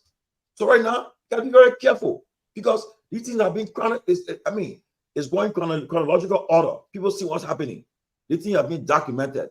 The EPS, the senior people, the army wives, then you go to these people from the city hall. When the people get fed up one day, when you say, oh, the people saying they can't stand it no more. They can't stand it no more. So they are mindful. Be mindful what they're doing. And that's why we say our lawmakers, in a public manner, I'm calling on Speaker Kofa Pro-Tem Yomri Kanga to take action to summon John Sharu Siafa and Josiah Jokai. Summon them when you return to session to show them, to tell them why they should not reconsider the decision on these people. It's not fair. I'm telling you guys, let us be mindful. Let me say this. Let me say this, Grace. By the way, Grace has the right to her opinion, and I personally respect Grace's opinions. I can disagree with her opinion, but I got to say on public, I respect her opinion. I come from an environment where even if we don't agree with people's opinion, we have got to engage civilly and respectfully. But so let me respectfully disagree here, and strongly too. I don't even think you should have even mentioned North Korea and what happens in North Korea, Grace, right? And it's only because that was just for information's sake. Yeah, but you should not have even mentioned that, right? Because it doesn't speak well. It doesn't speak well. But no, that's just for information's sake, Raul. No, but Greg, you should not have even mentioned it because there's a negative connotation to that. It doesn't speak well to a woman of your caliber because since 1948, North Korea has not had an election. And the election that they had to 2023 was only one option, which was a yes. But Robert, they may have to succeed him. But that's what I'm saying. Does that mean I endorse that? What's happening? I don't. So what happens in North Korea? What happens in North Korea cannot be made as an example to what's happening in Liberia. Liberia right now, in as much as we don't like a lot what's going on there, it has created for themselves a blueprint for what true democracy is. And by the way, you don't have to like the guy, but it was all led by the former president in George Martin Weah. He made the choice to democratically turn over power even before the final votes were counted. He did that, and it showed growth in our political setting. And so to even mention North Korea into all of this, I don't think it's really well. Robert.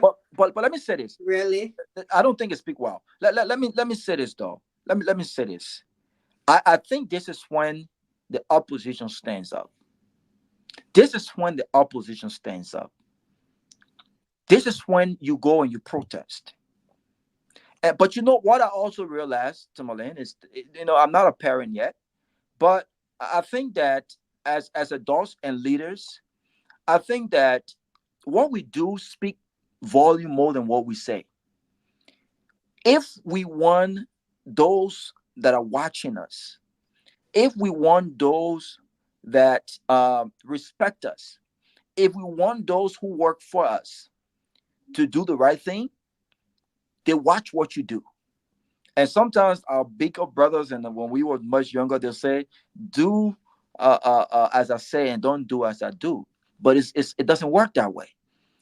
The reason why Josiah and others are brave enough to go to a press conference and make demands to dismiss people on grounds of freedom of expression, nothing that has anything to do with any violation whatsoever, is because they're seeing what the president has done. The president unconstitutionally dismissed or suspended the central bank governor. That was in violation of the Constitution. He was completely wrong for doing that. What has become of that? It's at the Supreme Court. Let's wait and see what the Supreme Court says. We talked about the whole EPS situation. Those guys that were dismissed were strictly dismissed on partisan line. We can't run a country like this. This is the reason why every time one political party gets elected, we have no respect for professionalism. There are some institutions that should strictly not be messed with. They are apolitical. The EPS. Okay? Some of the security apparatus. These people should not be political. The police. These people should be there to protect and serve. That's it. But we've turned everything political in our country. And so we are dismissing people not based on the right thing, but based on political lines. And Tomlin was absolutely right. This is an opportunity to get Unity Party partisans jobs. What else could they be firing these guys for? But for Josiah to have the balls to go at the MCC, at the Ministry of Information press conference, and speak so arrogantly and ignorantly. So he did so brave. He was so brave. He did that, and his instructions were followed.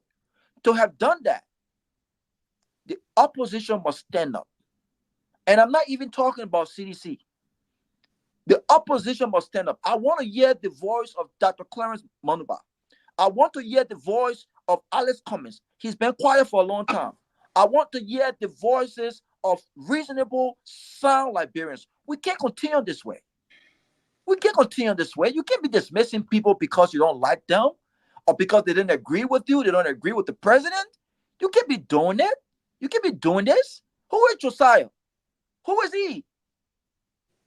Who is he? We got to stop this. You can't keep testing people, you know. You can't keep pushing and poking at people. You're going to piss people off and they're going to react. You can't keep doing this.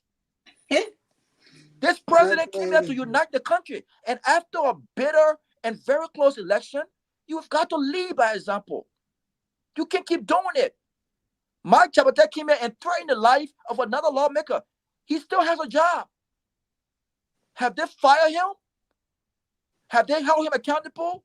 Have the executives spoken to this issue? Is he protected under the Constitution for free speech? Even though that speech speaks to threaten another Liberian, another lawmaker? Has he done that? But you're firing these people who are nobodies. They have no money. They have no names in our country. You know that this is going to not probably go nowhere. And you are going after them because they disagree with you. You are a public figure. Look, we must stop this. And the opposition must stand up. They must stand up responsibly, and they must respond to this nonsense. This nonsense have got to stop. So, before you come in, can you give me 2 seconds? Let me respond to Robert. Robert, I mentioned North Korea because I wanted to give information to our people. Do I condone what North Korea did? I would never even be around such a country. I'm just saying that in North Korea, when you speak against the president, you are either going to jail for the rest of your life or you're being executed. It's just for information's sake. Now, does it make it right? No, it doesn't make it right. What I'm saying is that if Liberia has agencies or programs like the Equal Employment Opportunity Program that make sure that all employees are treated fairly, you think that people will be going through these things? But when every government agency is hired, people that hire in those agencies are appointed by the president or his family member or people that are close to him, these things happen. So Liberians need to push more, and that's why people say, oh, this and that. Most of them did not go to read Dr. Clarence Manuba plan that he had for the country. He had all these things in it. How people were going to be employed according to their competence and their adequate knowledge. How they were going to be, he will appoint 5 or 6 people and they will vet them. Means that they're going to take a test. They will be interviewed before one person will be picked to be a minister. That's how to lead a country like Liberia. But when you have the president doing everything, he appointing the people, he can make sure he fire them. So when people get vexed, when something happens, they say, oh, you talk against the president who will fire you. Mike Chabate, as you just said, he spoke against, grave threats against a certain lawmaker. Have you heard the president office say anything? So I'm just saying these things are because all these things, the things that are supposed to be put in place are not put in place because Liberians always vote the wrong leaders. They don't want to hear it when you say it, but they are the problem. They are the cause of their own suffering. And they are the cause of their own problem. Then when the people get in, then they start to buy them up, then they get mad. So it doesn't make it right when they do these things to them? No. But what are you think our lawmakers, they should not be in session making laws and doing things for Liberia? Why should they focus on this kind of thing? Because there is no equal employment opportunity program in the country to be able to actually clamp down on these kind of things that happen in these agencies. So that's how it's just going. So everything becomes politics and everything becomes an issue, and we come here and discuss it. Some of these things are not even needed to be discussed. To tell you the truth, they're supposed to have programs in Liberia to take care of these things and nip it to the bud. But this is the country we have. I just wanted to respond to that. And Tony, let me say this.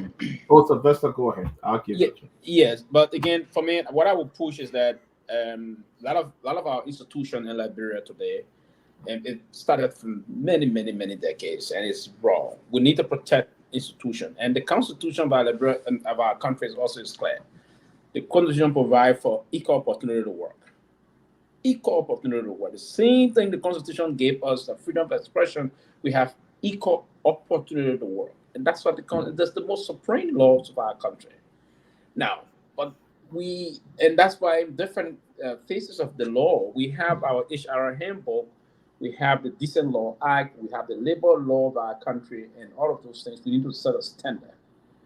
Now, I would believe that the very CSA now need to move on very aggressively to the sector have been politicized in the country. You have folks will come in today, and if the man is sworn in as president of the Republic of Liberia, so now they've mobilized 150 to 200 men, and they'll have to absorb those people in the security sector. Most of them absolutely no training. They go become a partisan mindset. And you see, and that undermines the peace and security of the country also. So professionally, we need to put trained civil servants that are competent, trained, willing to do the work, and will execute their function in a more independent fashion that will be committed to the state, not to individual. The issue about individualism or institutionalism, we need to define what individual is and what institution is. If this person is Minister of Information today or Minister of Finance today, that person, there should be no proclivity given to that element to say this person is of the sole authority to bring all of the major agents and government functionaries in that institution. We should bring people that will be competent in discharging their responsibilities. If that minister is out tomorrow, those individuals should stay. The only reason those individuals should be removed if they violated the standing order, the Civil Service Standing Order, or the HR handbook, or that of the Decent Work Act, if you will.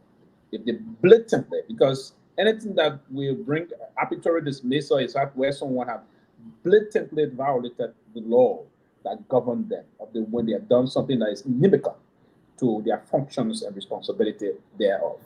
So we have to understandably come to the realization that it is important that we implement these things and begin the process of saying it is now that Liberia have to set these standards. We remove partisan process in certain institutions, because what you do, you give room for competence. You give room for people to meet their deliverables in terms of meeting the target and achieving the necessary goals into those institutions. Other than that, you bring a lot of incompetent and unqualified individuals. Not only that they're not qualified, but they're grossly incompetent. And then you see where the process about productivity and we not gain those maximum benefit that we anticipate. So it's important that the country will now have to move and have this discussion. It's not about being the partisan. It isn't about someone that is working that says insulting the president or doing this to the president's office. No, we've done a lot of things to decriminalize a lot of things about people talking to public officials. Now, we should get them limit. And that's what I'm saying. We cannot, in certain institutions across, even in the developed countries, and those developing countries where we find ourselves, we stay a terror struggling on a developed country, but even the developing and the developed countries, there's a clear rules of engagement, like here in the US. You don't go to work, you be to work while you're on social media. A lot of those things, you don't do that. That is, in some cases, that isn't the right process about you being recommended. I don't know, there are different conditions of those. Can we begin the process now of saying, yeah, there are those laws from the book in our country, but the way we go about the implementation process is where it is a little bit bizarre. And those kind of bizarre circumstances, as we engage those things, cannot allow us in giving us the step-by-step mitigation procedure in terms of trying to get away with those things. But I think it's important that we bring some sanity to the workplace. It's important. And I'm one person that believes that we should bring sanity to the workplace. And to bring sanity to the workplace, we have to set those workable and procedural standards that will govern we all, void of partisanship, void of favoritism, right? We need to begin the process of being a straight shooter.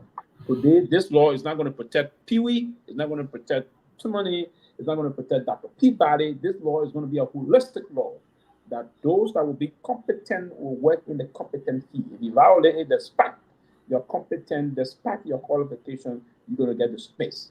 That's the standard. If you should be a master's degree holder to hold certain senior civil service position, you should be and go through the basic rudimentary. Right? It should be based on the merit-based process is important.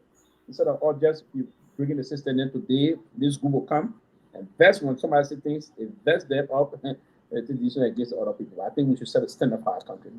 To begin that is the beginning of putting into place structural policy process. And putting into place structural policy process is the beginning of development. You give room for social changes and give room for structural changes. And when structural changes are put into place, you see a lot of transformation in the country.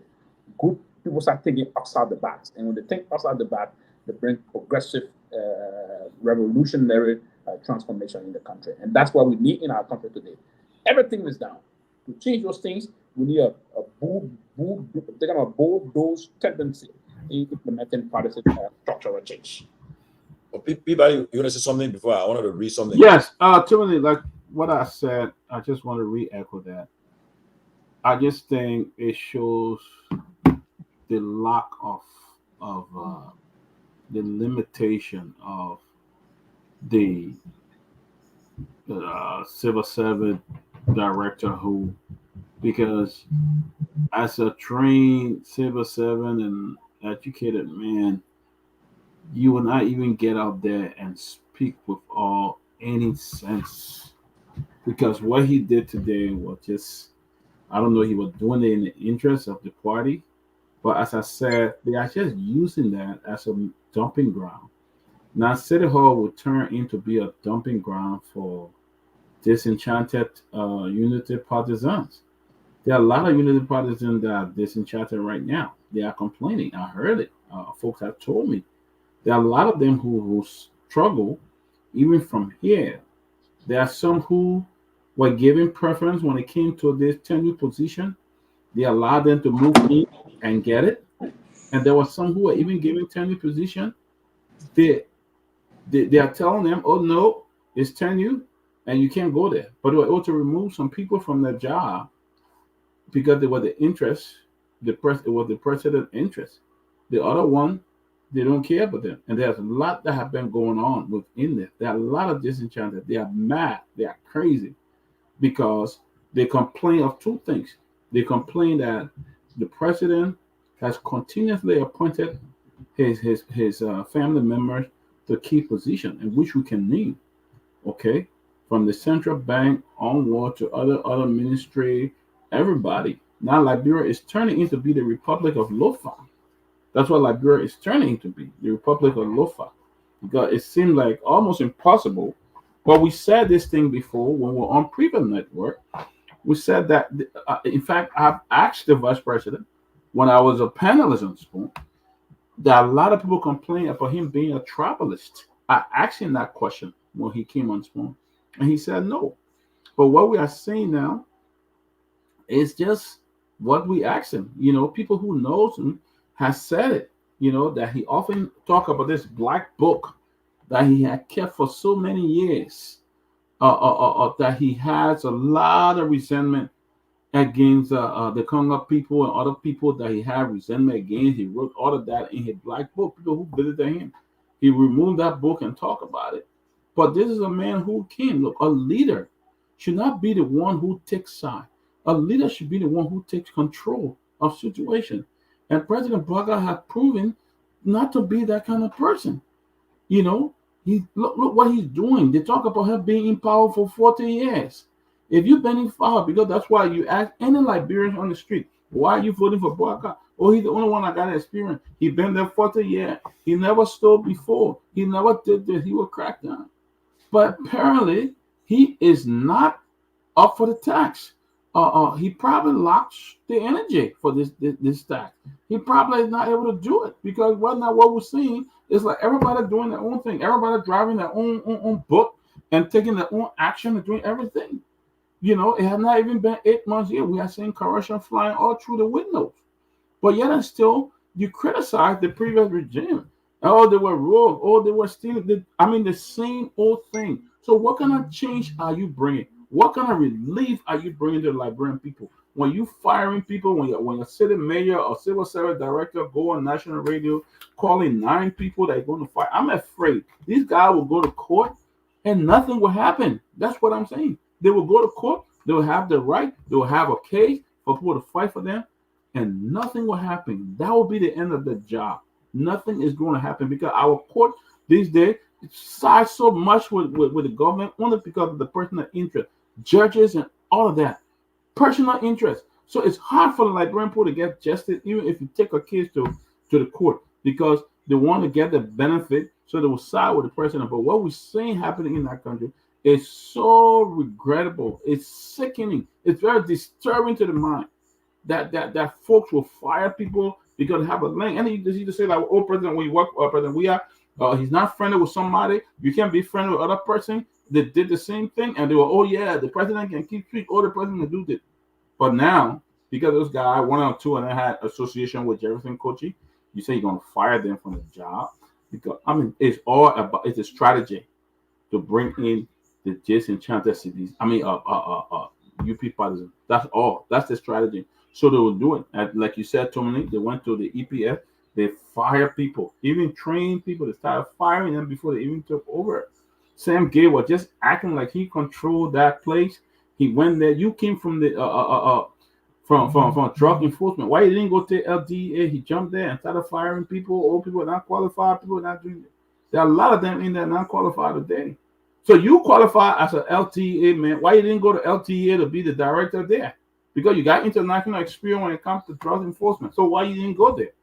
You jumped to EPA that you probably don't have a lot of knowledge about and started firing people, removing them from that position, and see what happens. How many people you lay off? You lay off people. You don't create an opportunity for them for unemployment. You just go there and start laying off people because in the other party. So you kick everybody off. You bring your group. So there's a cycle of Liberia. They will kick the other group off. The next president comes, you will kick their group off and bring another group. So we'll always have that division among Liberians because we don't have somebody who should unite us. All the leaders are coming down, they are dividing us, which is very sad. You know, one of the like I said, the only reliance the people have mostly is the lawmakers, right? But I will call out someone, and it seems as though he has been honestly. If we are giving awards this year for the most consistent lawmaker who have been who have been really speaking out. I mean, take your leave is Musa Hassan Bility. That's what he wrote, Mr. President. It is imperative that you rein in your CSA Director General.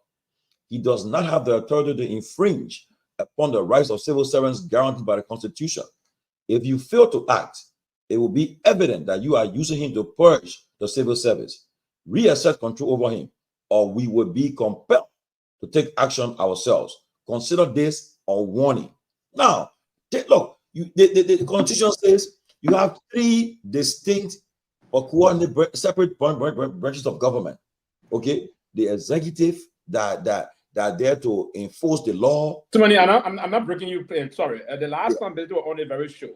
Yeah. So ability came up firmly, and I took that. So when we talk about this, Yekakuruba scenario, yeah, British said something was going to happen. Nothing. There was nothing. Come in now. Let me. You got the executive to enforce the law, the judiciary to interpret the law, and the legislative branch to make the law, right? But now, get the point. Again, MPW, the idea he's speaking out now. Yeah, I like that. Again, they should take some action also. That's what I said. I'm watching to see the speaker and the pro tem. I'm watching them. Yeah. To see what action they will take. Because if they continue to allow the executive to have his own way, then this thing will get out of hand once. There will be no check and balance. Yeah. Yeah, because on a serious note, you can't have one person speaking like, I mean, we're always calling them to order. It's wrong though. You see, but at least Bility is on record or speaking, and they can invite the CSA boss. They ask him to rescind his decision or that they hold in contempt or something. Yeah, they can do that. Out of no confidence in 2 of them, and then what you do, you have the power of the purse. If you fail to act, we're not fund your agency. Period. People do America, do all around the world. Okay, but you allow these guys to have their own way, and now you are better saying, if the president failed to act, that means it appears that the people are acting on with his acquiescence. You see, yeah, he's aware of what's happening. And this should not be the case. I'm saying again, to my friends in the government, all of you guys better act accordingly. These things, when these things continue to happen, people will get fed up one day and they will take their own recourse. That's what you want to see happen. You know how to do government thing. If you believe you want to take action against the people, call the MCC boss. You got some partisans who are not disenchanted right now. They're not happy. And some of them will come to you in your inbox and give you information and say, that's what's happening. Okay? That's what happened. That's what's going on right now. They're not happy. And the last thing we'll see happen, your disenchanted partisans will join the opposition. No, right now, somebody, I think Robert said it, or you said it, or somebody said it earlier. The opposition needs to now start talking. You should wait for 2027 before you start talking. When you tell us, oh, it's too soon. No, you start from day one. You see, you start from day one. I mean, we in America, right? On the day Biden got inaugurated, Trump started to attack. How you do it? You start going after your opponent. Okay, you see what happened? And as soon as they get an opportunity, you launch. But I'm saying again, these guys that are in government gotta be careful, be mindful. They are pushing this country to a brink of chaos. We're warning them. Stop what they're doing. You have no right to just take people from a job, the daily bread. You know how many every time you fire one person, 10 person living on that person's paycheck. How much money the guys are making in Liberia? Someone making 350, 150 a month, and you're taking that from the daily bread because they I mean, let you guys, Grace said it, people said it. There are processes. Okay, you could do a lot of things. HR can call you, say, okay, the time you posted that comment on Facebook, it was during work time. You're on your phone. So I mean, different thing, progressive discipline. But you can't just come and say these people, and you try to win favor over the president to say, yeah, the president because will do this. He won't win favor over the president too. He say, oh, we got a man because he will kill the man. He said, we're coming for you. I'm a Russian, trained Russian. Okay. And you see somebody went and wrote, I don't know what the people wrote, but people there are begging, man. Bring the guys, let them tell what they wrote, what happened, that led to the dismissal. Because you see, now, looking at the court cases. It's in vain. They seen it again. But is saying, he said, Mr. President, we recognize that many of the alleged cases of corruption did not happen under your leadership. They have come to light during your tenure. We appreciate your non-interference in the work of the GSC. However, Mr. President, it is important to consider that not addressing these allegations could have a lasting impact on your reputation.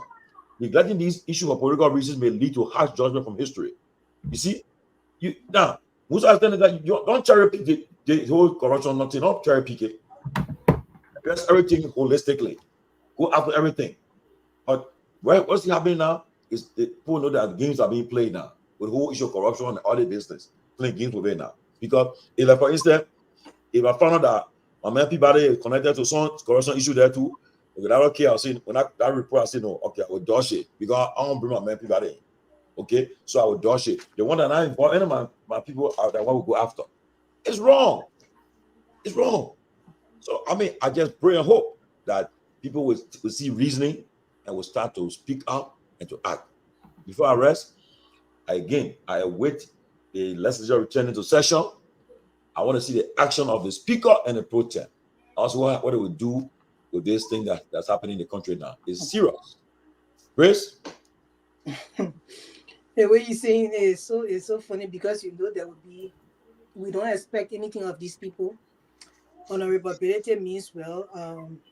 I think he's the only person has been speaking out, you know, as far as in his capacity as a representative. He was the most person that speaks out against these things. But he's one person. So we know that he means good. And I said it the other day, but can he alone be able to actually bring what's supposed to happen for the right thing to be done in that house? He cannot be alone to do it. I wish he was a speaker, I'll tell you the truth. I wish he was in that position because then a lot of things were going to be done because he seemed to be on the right path and he seemed to to really be there for the Liberian people. He really want to change in that country. For his posts and things I've been reading, it's so sad that, you know, the people who have the heart, who have the mind, who really want to see the change in Liberia, they are not in that position to actually be able to bring that change. So again, Liberians, until you can start to vote the right people into the right places, Liberia is going nowhere. The future generation, your grandchildren, could be in limbo for the rest of their grandchildren's lives. Did you guys get it? The future of your great-grandchildren, generation of their grandchildren, all will be damaged. And it's so sad for us to be the ones seeing these things happening. And we are now in a position to do something as this generation, and we are not doing it because of love for people, love for party. How can you support one person for the rest of your life that's seeing the person doing nothing? You have the right to choose other people at a point in time that, you know what, this is not working for me. We're going to the election. I don't see this man promising anymore. Do I support him in the first election before this? I will change my mind because I see somebody else. It's just the right thing to do. But the place you're supposed to put your loyalty as Liberians, you do not. Some people even will be friends with other people. They don't even know you. They will hate you for the rest of their life because that friend hates you. That how simple-minded people are. It's the world over. It's not only Liberians do that. But I'm just saying, but most majority of the other people in the other countries, their eyes are now opening. Kenya, even right near or Sierra Leone, the people's eyes are now opening that, you know what? We have to fight for our own people. We have to fight for our own children. And to do that, we have to put the right people into places that will be able to execute. Your speaker not talking. Who's up there? Not the speaker. So the people you will be talking and writing on your Facebook page. But if the speaker was saying what he's saying, it takes more effect. You know, and when will the speaker come and say those things? Are they working with the government? Are they laying in bed and they are friends? We don't know. And the friendship and relationship are destroyed Liberia to the core. I can't say anything because the other person is my friend, you know, the person is my friend. So I can't say we just get to hold that one. So we work and talk we for the Liberian people. We are the worst enemy for the Liberian people because you're talking for them. They love you for talking for them. And they see that they hate you for talking for them against the people. But they see that they want you to talk for them. So they are confused. Other people, they don't know what they want you to do, but they just there. So the elections coming up again. I keep on saying this thing. These are the days for us to start to break. Be like Braga, get your black book. Start writing the people thing when they do something so you can't forget. 2029, a few years from now, the other person, they did that on October 10th, that in 2024. 2025, can that person, they did this. So when the time comes, when they bring that, we'll not forget. For us, we'll not forget. We'll retain it in our memory. But some people, they will forget it. Soon the person can start singing that song. Oh, yeah, oh. They finish forgetting. They get into that partisan mood and sentiment feelings, and they destroy the country again by bringing the wrong people into places that they're not supposed to be. And that's just what I have to say. I agree with V. Harding. The citizenry is the biggest opposition. Let them speak and fight for themselves. They are hard-headed and setting the ignorance to keep voting. Damn right. Damn right. It's my look. As I was telling you guys, that election today, it will be CDC and UP in the final again. Yeah. On the other flip side of the coin, the people who, for instance, I said in one chapter, I said, right now, that time for Gonglo, comics, money by them start talking. They say like that says we are not being the one handling with power. They'll start talking now. The other people will not, but they will not happy again. The person will say no. The person might be on top and it's not fighting. So look, right now, Liberia. I want people to say that Vlad didn't get best. We are in Vlad because right now I don't see nothing moving. Okay, but the lawmakers, my hope is in there a little bit, because they're the most powerful people in the country. Presidential government, they can say whatever they want to say. Nobody can hold them. They are protected on the Constitution. Whatever they said in section, they protected. But again, how will they talk? Okay, you got lawmakers that they're saying letters to put the relatives on board for the concession companies then.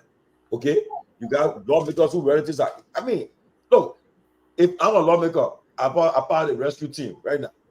I got about 5% already, and I sent to work to certain places. Letter of going, they're already working. So you think I will talk easily? I send people to this other concession company. Of course. I'm compromised already. And it's sad though. It's sad.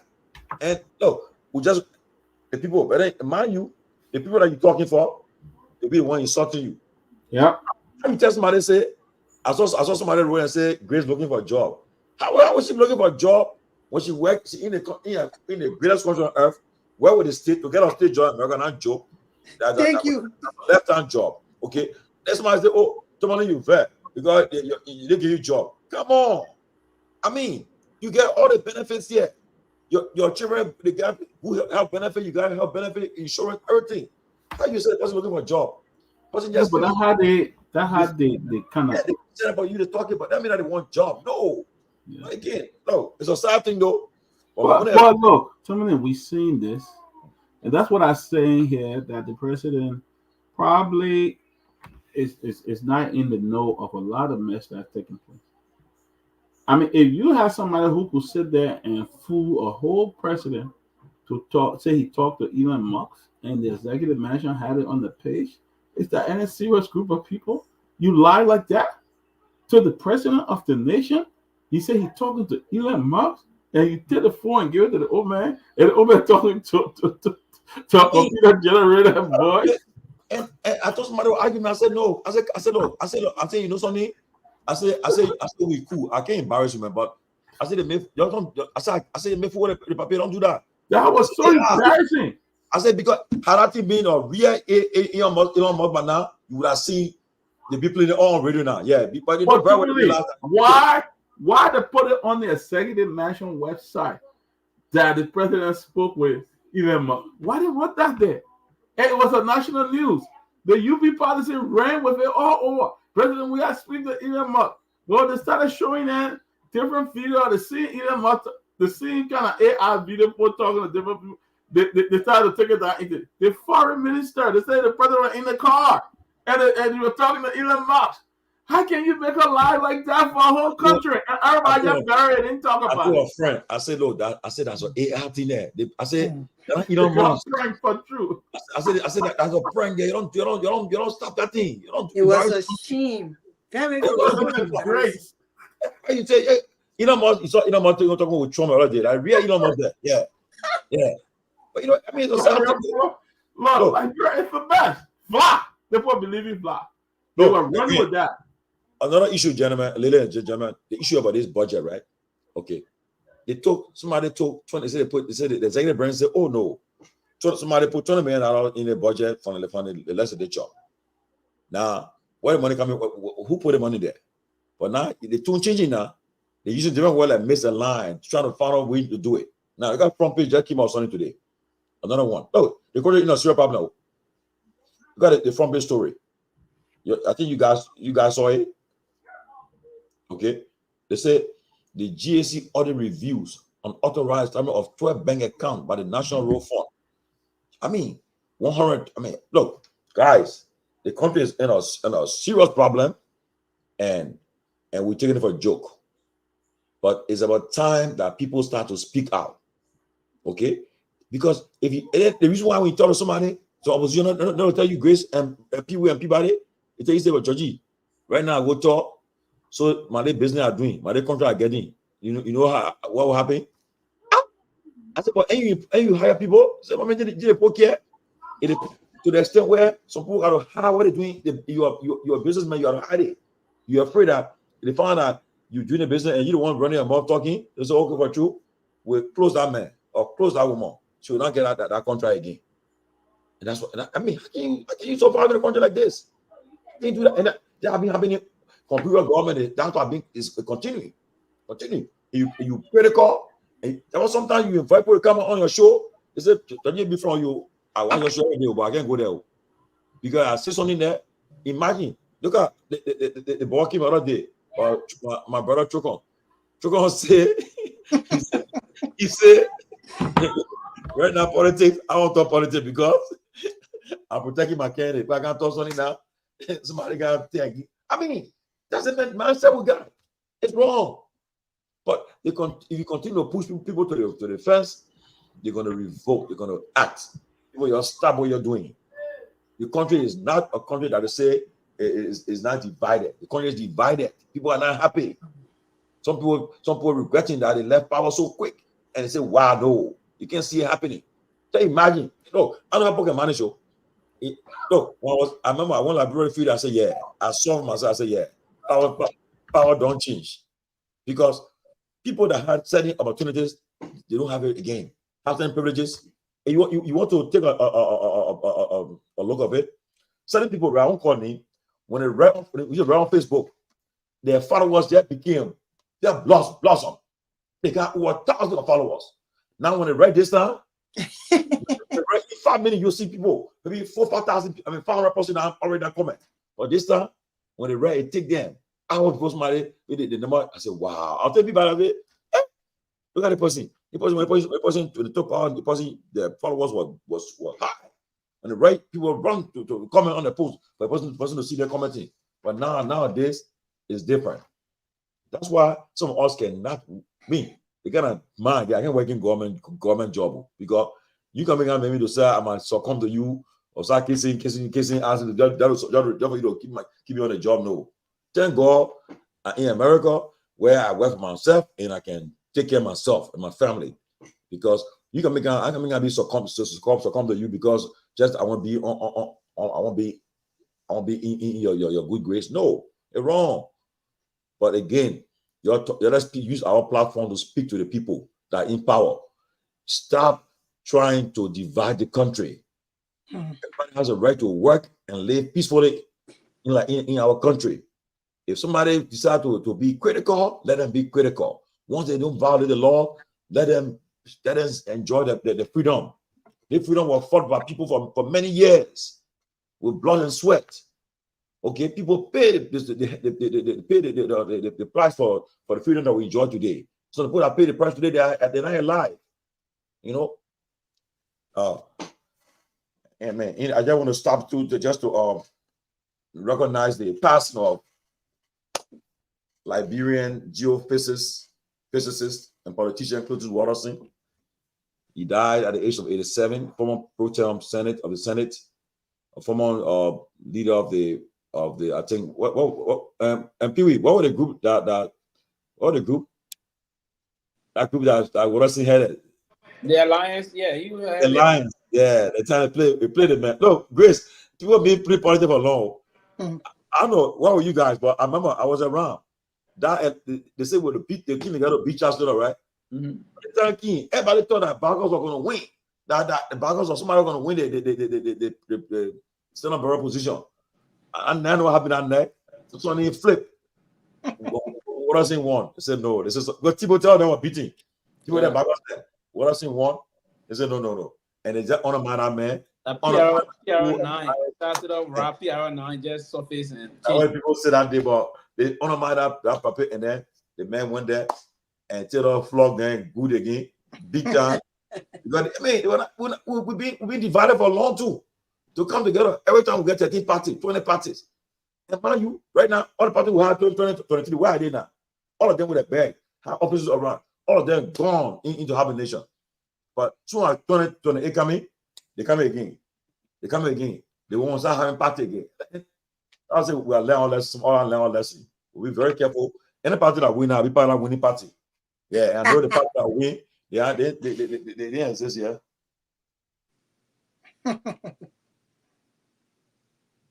Today's the birthday of one of our members. You put a picture of, man. She one of our strong supporter of the closing argument. She always contributing to the closing argument. I mean, every time we raising funds, she's one of the first. Ms. Nora Hawks in Iowa. Just put Mr. Hawks picture up, man. She's a nurse there in Iowa. Today is her birthday. Tomorrow her birthday, but because we won't be on tomorrow, I want to recognize her. Also, today's the birthday of the former mayor of Painesville, Madam Pam Belcher Taylor, my big sister. Happy birthday to you. And also to Nora Hawks. You put Nora picture up, man. That picture Nora today, tomorrow her birthday. She won't be on. But guys, that's where we are as a country. So you can weigh your thoughts on it and I think the country was not born. We just have to be managing how we do it. The country was not born. But we as people, what we have to do is that we need to change our approach in terms of how we want the governance system to move in the country. Changing the approach by trying to set, I mean, we can move to the politics, we can do the politics, but if we would just want to do the same vicious cycle time to time, I don't think the country will move anywhere. Our generation will come and move through, and again, we will just again stick to the process about what we want to do as a country. We will have to now set an agenda to see what is it, and that's why we encourage other people to come in the political dispensation, other leaders, other people that believe that they can contribute towards the country moving forward, right? So we have a lot of young leaders that are craving, that are nursing presidential ambition in the country. Can we give them the opportunity to come in and be part of the discourse? So say, hey, this is what we can do, this is what we can offer. They go to the national discourse and debate the issue about what's going to happen in our country history. Because we cannot just move a country on the basis of partisanship, on the basis of my brother, my cousin, and this and that, right? We have to move the country on the basis of who can get the job done. So I'm very pleased that we can change the country. I know we can. I don't think we be those kind of dogmatic elements in our country. We will not time to time be dogmatic. We will have to think outside the box and be more excited in terms of how we want our country to be. Setting budget, changing budgets, that's not the provision to move on. But the budget situation, I think the president can solve that problem. If anyone temper of the national budget, the president will again review it and send it back to them. If they refuse, you veto it. If they override the veto and reject the veto and then say that they override the veto rather, and then move, there will be history that the people will understand that the president did everything he could in his power as president to reject the budget and veto the budget.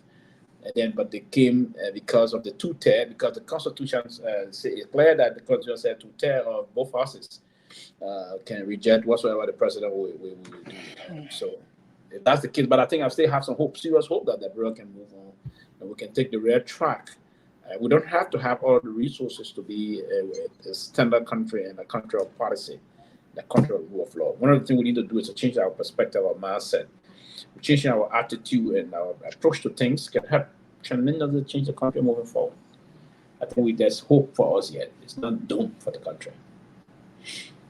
All right. Look, yeah, guys. Well, we still got hope. We pray that things will work out. You know, like Renpo should not give up. But the first thing they should have started with at least giving them an example, or showing that you're ready for them. When you start firing people like they're not Liberian, and Liberia is tending to be the Republic of Lo-Fi, that's a problem. That's a serious problem. You know, but let me say here, Timothy, we were trying to get one reporter in Liberia. We sent a little information, and we had 40 that applied. Oh, yeah. That shows you how you're serious, bro. That's 40 people apply. Great. 40 people applied, and most of them were great guys. Great. You know, I mean, if you have 40 people, you know, so we just went through there and took at least 6, and then out of the 6, we have to choose one. We're still talking. So, but hopefully the person we're going to select will announce it on Friday. We've already made some. We hope you pick the person now who know you think. No, I don't play that though. No, I know. I just seen, you know, that why I would do the right thing. So I don't play that. I give people credit for that one. You know, yeah. I don't. I'm a different person. Let me tell you about people. Once I worked on this, right? Then I American man. One guy, every minute, he said, "People, man, give me something, man." I said, "We'll get on here." And last night he said, "Your boss know about this?" he said, "No." I said, I had a guy. I said, "Oh, I want to." I said, "He said, no, I'm gonna be bad." One of my boss know about what I said. That's how it's supposed to be done, yeah. But hopefully, we have made some provision for whoever in Monrovia, getting a phone. And there are some other things that we still need to get, that tripod. We still need to get additional phone, and to get the person started, we got to get some jackets and stuff like that for them to be able to at least have a presence, of course, in Acumen. We can just be, the guys in the radio station are doing an excellent job, to keep us on air, Hot FM, Real True. But, we need somebody who will run between those corners and be involved in some of the press conferences and all of that to show that posting Acumen invited. So hopefully the guy will start, but we asking all our viewers that we need Wilfred did not win. Let me say this. Let me break the news to you. Our friend did not win. He lost by 45 votes. 45 votes? God. 45 votes. I'm telling you. I followed it last night. Just 45 votes. Can you imagine? So one time we couldn't find 45 Liberians. 50 Liberians to go and just make it up. The lady that won, she's from Kenya. The Kenya not even popular like that in Minnesota, and they won there. People who've been imagine like the majority of Liberians have voted. What would have happened? That way they won't have representation in exactly. Exactly. Somebody said that they were doing double. They will find excuses. But we have to clarify first and foremost. All Liberians have voted because I'm coming out. Still to be corrected here. Is it the issue about is it Democratic primary, right? Yeah. So it's obvious that they now register Democratic member to vote in the primary. I don't know how the system. It's an open primary. It's an open thing. I think so. If you are a voter, you don't have to register as a Democrat to be part of the primary. Yes. That's a primary there. Yeah. Okay. No, but people on a serious note, right? Look, if the people go to Minnesota, the population in Minnesota, the population there is very high. I know. In that Brooklyn area. You think if the people really, but because look, when I'm mentality that if not me, I mean, it shouldn't be and that's wrong. And they had earlier voting. If they didn't have they had almost this. So hey, you heard what Trocan said the other day? That when they go to the state house to go and ask for help, they put up getting to run around because they ain't got nobody represent nobody represented there. That's right? true. That's so I mean, that woman from the U.S. Congress, she won. Yeah. That's what happened. They put money against her, right? But the woman people came out in droves. She won a close race. We got to say she was on a squad. She against they put money against her campaign. The people came out and voted the woman. They even have a war in Minnesota. Won by a close margin, but because the post we don't take it from Congress. But Liberians, how can you be in Minnesota, one of the highest population in Minnesota, and then you tell me say we don't have nobody represented at the state level? The Liberian boy who are mayor for only 110, and that's 10 they're kicking out. But you know that with T. Omar, she's still there. She won. They voted her. She won. She won a primary. They also go spend money against her campaign. They want her out. But they want people to come in droves and they came and supported her. Of course. That's how it's supposed to be. All right. Liberia will be let me Liberia. are we closing now? Yeah. I think so, guys. Yeah, great for closing. So, guys. We got 15 more minutes, yeah. Yeah, I just wanted to say that Liberia has faced a number of challenges when it comes to governance in the country. And I also want to say that the most challenged Liberia ever been in any capacity or in any area is actually corruption.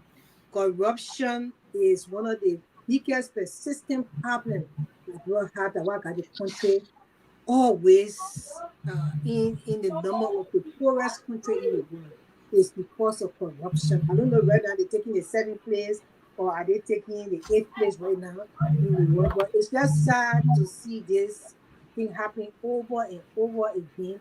Our challenges has to do with our institution and the way the hiring process is. Not just about hiring all the people from local.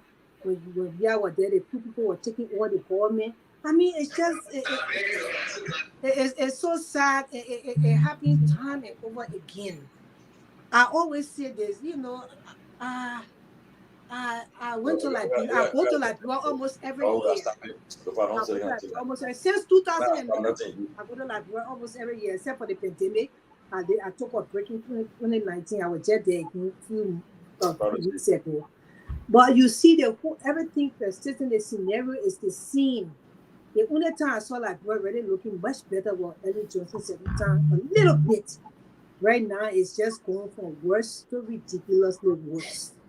And everything still has to do with the governance and how the people have killed the institutions and the policies, and the corruption persists for people like, people that in major positions always are the most people to take money away from the poor people. And they can pop up poor people in Liberia. Pop up poor because I interact with so many of them. And it's so sad because how much money can you give these people for them to benefit? But the system needs to be fixed. Not fixed, but the system needs to work because it's there. It's just not working because of how things are going on in the country. Liberians, I always come here to speak to you. We will always blame you for what is happening, especially the 14 Liberians, because you're always going wrong. Until we're hoping that you're opening your eyes to see, because the Baka government has not proceeded right from the get-go. I don't think they will end up right at the 6 year anymore. So for me, I have hope in the country. I have no hope in this government. I'm just a free thinker. So when I saw talk, when they're doing something, it look. I have to get a benefit of the doubt of the, like when they say tussle, I will tussle. But I have no hope in this Baka government. I don't. They have not done anything really substantial for me to say, okay, maybe things will change. We just see people writing on social media, we can get this, and we see Abraham Darius saying, what the people put a lapa down, no people in Bassa, no command. They took all the lapa, they lay it on the ground for them to walk on. They bought the market money, they put it in the thing, they said they don't take it because they thought he was going there to do something better for them. And he has done nothing when he's in a packet or he's in a click, because they quit to form click and cuts. That's how Liberians are. They get in something, they in a cut or click. Then they're there. They can't move because they owe somebody else something. So they can't say the truth or they can't do the right thing. And we sit here and we just watch those old ladies then that could keep that money for their grandchildren to go to daycare or to go to school, elementary school or high school. They get that money thinking they don't want going there to do something for them. And he has done nothing. Right now he part of the first family. He is part of the first family. So it's sad. It is very sad. When you put a thing up like that, the people they don't understand the thing are talking to the woman. It is very sad. Yeah, you should have waited that woman finish talking before you put it up, man. Yeah. Hold on. This is that take it all and wait till the person finish talking. Yeah, then we'll put it one picture. It is very sad, and it is very until they can strengthen the institution, and the institutions are weak. Until they can strengthen it, strengthening it means that they will allow the policies and everything to work. That they will have programs to fight things like this, the firing process that when the government employ them, that the equal employment opportunity will be there to say, what, these people are treated unfairly, so we will fight it. Until we can see these things, I have zero hope in the government. I still have hope in Liberia. I know there's a man or a woman coming from somewhere that will make a change for Liberia, and I get yet to see that person come and take. As well, having said, the people always want people to talk for them, but you start to talk for yourself by action. The political leader can't talk for you every time. The people are telling you, vote their way. You said no. Then how the people them are coming for in the comfort zone to can't start talking for you now because it's wrong. You have voted this into your lives. So we are still looking and we are still encouraging you people. 2029 is not known for you. I can always say, I even said it in the last election. I used to say every time on my Facebook or podcast, Liberians, the only way you can change this is to vote the right person into power. That will change the lives of the people like Jerry Ronnie did. Although he was not voted, he took it by force. That Jerry Ronnie did for Ghana. I was in Ghana recently. If you go to Ghana, I don't know where areas of my go because we all go to Ghana, but you go to some area, you see Ghana, you will be like, wow. The interaction of the people mindset has changed, their country has changed, the infrastructure has changed, their mental capacity has changed, and everything. The whole new country. We are looking to see like welcome to that. And I pray before I end that we all on this platform tonight and who are watching and listening, I pray you live to see the beauty that will come out of Liberia when the right president come into power, because the president in Liberia is looked at like a god. Until the president is a good president, Liberia will look going nowhere. All right, Grace. Great word. Great. Let's recognize one of our strongest supporter here, Miss Nora Hoke. Nora Hoke has been a very die-hard supporter for the closing argument from day one. She has followed with us. Who put this thing there? Somebody. Who put this up?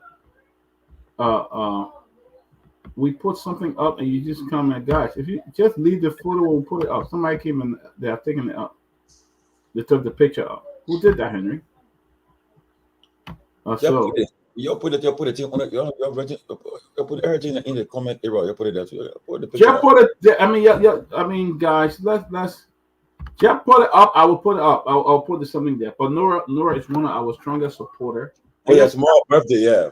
Just stop clicking things. Just leave it, and we'll put. Just add it to the link, and then I'll put it up. Just stop clicking it. So I want to wish Nora a happy birthday. She's been with us from day one since we started, and she has been a great support to us.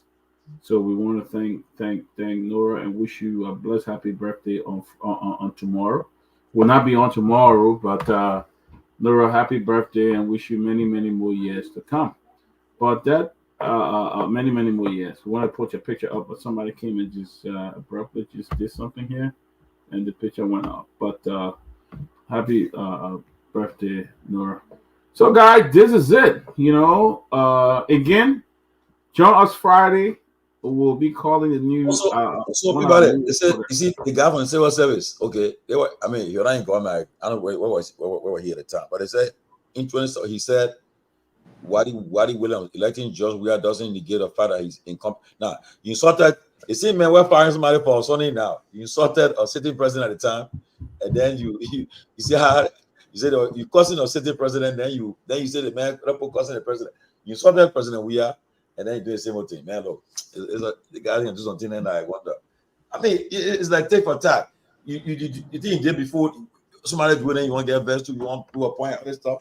I'm surprised at him. The man even came out to say that President. I'm very disappointed. Surprised at him though. On a serious note, it's my own Lofa County brother. Oh, I've been sending him message because usually when I send message you respond, but apparently you know that they were not right about it criticizing for it. He's our own Lofa County brother, but I'm disappointed in him. Very disappointed. Yeah, he screw up. Yeah, I saw somebody from the listening putting I said Bon. He's not from Bon County. He's from Lofa. They never go far. He's from the client. I said, well, when you get up out of job, from Lofa. No. Nobody kidding you. I just want to be a consultant to the closing argument now. You are senior political strategist. You and Grace. I want to be advisor to your project in Liberia. Special advisor. Come on, bro. We will love you. We love you. We love you. You got the ticket to go Liberia every night. Yeah. Every time I go, the only thing I want you got my ticket. I'll be up to date. Stuff like that. Whatever there's any developing story coming on Asala Meta, and maybe we'll get more details tomorrow for Friday. Asala Meta is accused of blinding an employee. He's trying to force the farmer to sign a waiver or rights waiver. The employee and I think we are working on that story. Asala Meta we'll call them out. We'll reach out to them. You cannot be doing this to a Liberian who work for you. Person have turned blind and trying to force the person to sign a rights waiver. So to take the person rights from them. The person signs, okay, now what will give you a finish? Nothing we can do to us. And it should not be happening in our country. But again, you see, you got Liberians, lawmakers there who have people on Asala Meta board. So what do you expect? You think Asala Meta will respect our people when they start doing that kind of stuff? They won't respect our people because they say your lawmakers are in our pocket. All day boat. Sure, Government on that boat. But this story is developing, and we'll get to the bottom of the story about Salam Mitar with a Liberian person. We'll do that. We'll do that.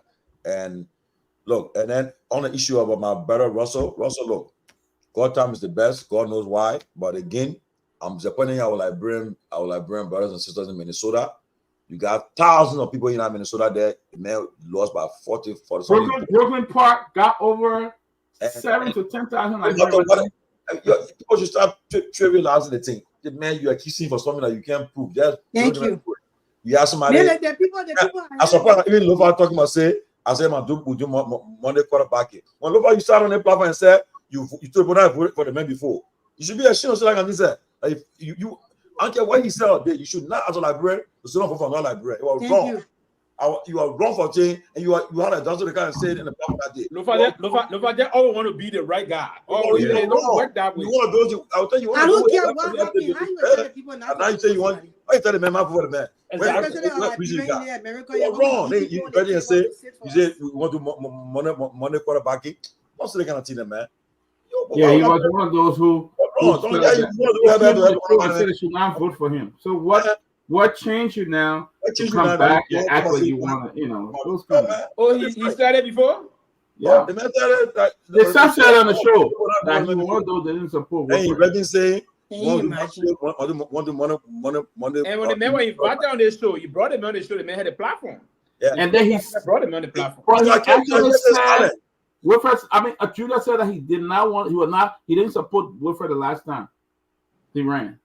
And then the thing is that when you hear something, when you hear something to Marlene about somebody and the people say the person says something, or you hear the person say something and you don't understand or you don't know where they're coming from when they're saying that stuff, it's your duty as a librarian to call this person and say, you know what, I'm going to find out you said something. What you meant by that? But for you to get on the platform and drill the people not to vote for them, man, because you heard something, he said something, you didn't understand what he was saying. Now you got a interpretation, and you say you want the people to vote for. You see, and that's why we should not be quick to judge other people. I agree. When people say things, it's just so sad. Absolutely. It's important for us to have representations in these different governments. We know what we're telling you, we know what we are saying, or else like bro will be going through a lot. Because when we are at the table, we can make decisions with the people. When we are on the menu, they will pick for us. That's what you compare say, and he is so right. They will pick for us. Let me tell you something. Come on, right now, Bash is a very good gospel artist. So we were having a program. They see like people in the York, Pennsylvania. Went from house to librarian, told them to not attend the program. Oh, that may do it is. You think you can see, you don't even sound like librarian. This and that and the other, they did that. And when it comes to a program, how much did I give? $5, $10?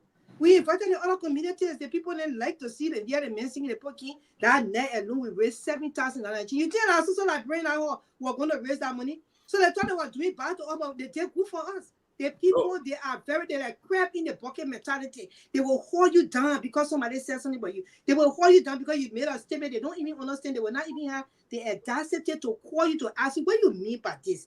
Because I don't like what you said, but they will come, and because social media is open, they will just talk. That like great people cause Winfred Russell, Beledi. I know Winfred, very cool guy from like people. They don't want to blame on them. They don't want. No, let me tell you something. Our living in Rhode Island, right? No, we have access. People with grace, people, we have access to the lawmaker up to today. Just right now, the in confusion again. Rhode Island, my Rhode Island people in confusion. And we're there, right? I was on the board, the board of the community association. Jack Reed, Patrick Kennedy, and Shannon Warehouse. People knew us personally. We have, to the extent where they gave us a congressional recognition. They gave us congressional recognition. Each of us are on the board that year. I mean, because the people respected the Liberian community at the time. You had Dallin Norrie was president, Colonel Rufus Kennedy was vice president.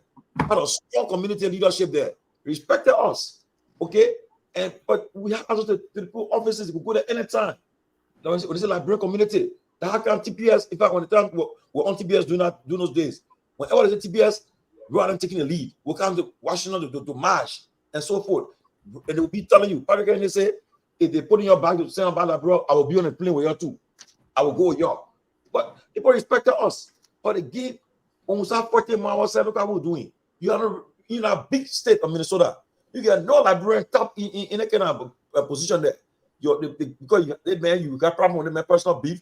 You fight you honor money. What somebody even know? Now somebody told them, didn't even know nothing for. Somebody just told them, you know, man, don't vote for him. I would have beef. Even if I have people, Russell, even if he against my political party or my candidate, because of the call for the greater good, the common good. You said no, because the common good, I will support him. Okay, look at in the American election right now. There are Republicans now who saying they'll close the vote for Kamala because the people care about the country. They say the soul of the country. I mean, when you said they have, I mean, look, it's just sickening. Some people wonder why are we like this? Why must we fight each other? I mean, it's a sad thing. I mean, Russell did his best, reached out to everybody and everything. But for somebody to say they have reason why you might not vote, you have no justification to say so. You have no reason. Just keep quiet instead of saying that kind of thing. It make you look bad. You know? I mean, again, look, I just wish him the best. I pray you don't get discouraged. Like I said, God tell him the best. When I put me time. And then I see people when something happen, they'll go to run into that Russell. Oh, Mr. Russell, you know anything? And say you've been something that the same person will run to him again. I mean, it's just so sad. The evilness of the people, that person will never remain in public housing for the rest of their life in the country because they are fast. It's sad. But no, Billy D, I know you are a great guy. You're a tough guy. Look, I know you will not stop working. You start for the librarian, for the country librarian and so forth. I wish you all the best, and just don't let it bother you. Yeah. I know Joe Manjala. You see this guy. The next time Billy D run, I want Minnesota to help to run his campaign. The next time he run, I pray that he run for something else. He shouldn't give up. He been consistent. It's not long. I think it's 2 years, so he can stay with. It's 2 years. I would try to sacrifice at least a week to go there to help him, you know, because I think LeBron needs that in Minnesota. They took plenty there for them to not have nobody sitting at the table or in position that could help the community, you know, in any other thing that they would need for them to help him. Because they say he was one of the instrument behind our Waterside Market. He helped that man. Oh, but the Librarian Business Association in Minnesota now, they were behind it. He helped them to the most librarian in Minnesota. They got liquor store, they got their own businesses, they got things that go on for librarians there. They got money they help to get money from the state to do it. Okay, but we care because we got beef. Can you imagine? Think of politics because they may against my candidate, so I'll be against because of that for the good of the country. I would you put librarian first, you know. But look, people. No, that is not something. For me, I have one person that I can recall we've had disagreement before on issues. Even we can have disagreement, but it's a different political landscape, so a different environment. So see an African American, particularly a Liberian citizen, contesting to be in one of the local assembly here. Well, that would have been a very big news for us. One of the biggest of development we have heard. I listened to Joe Man saying here that the CDC brothers heavily campaign against him. If that is true, that is totally counterproductive. I don't think we should indulge. You know, last time say you got a man or critical person. We also he said you were fighting against a man too. That can you imagine? No, the person who are critical, we are, and he jump on and go to them, and when it's back. I said no, it's a let me friend. And mind you. They did the sentence center. All of us here. He spoke. He showed some compassion. Ben and myself. He the only one who now said nothing.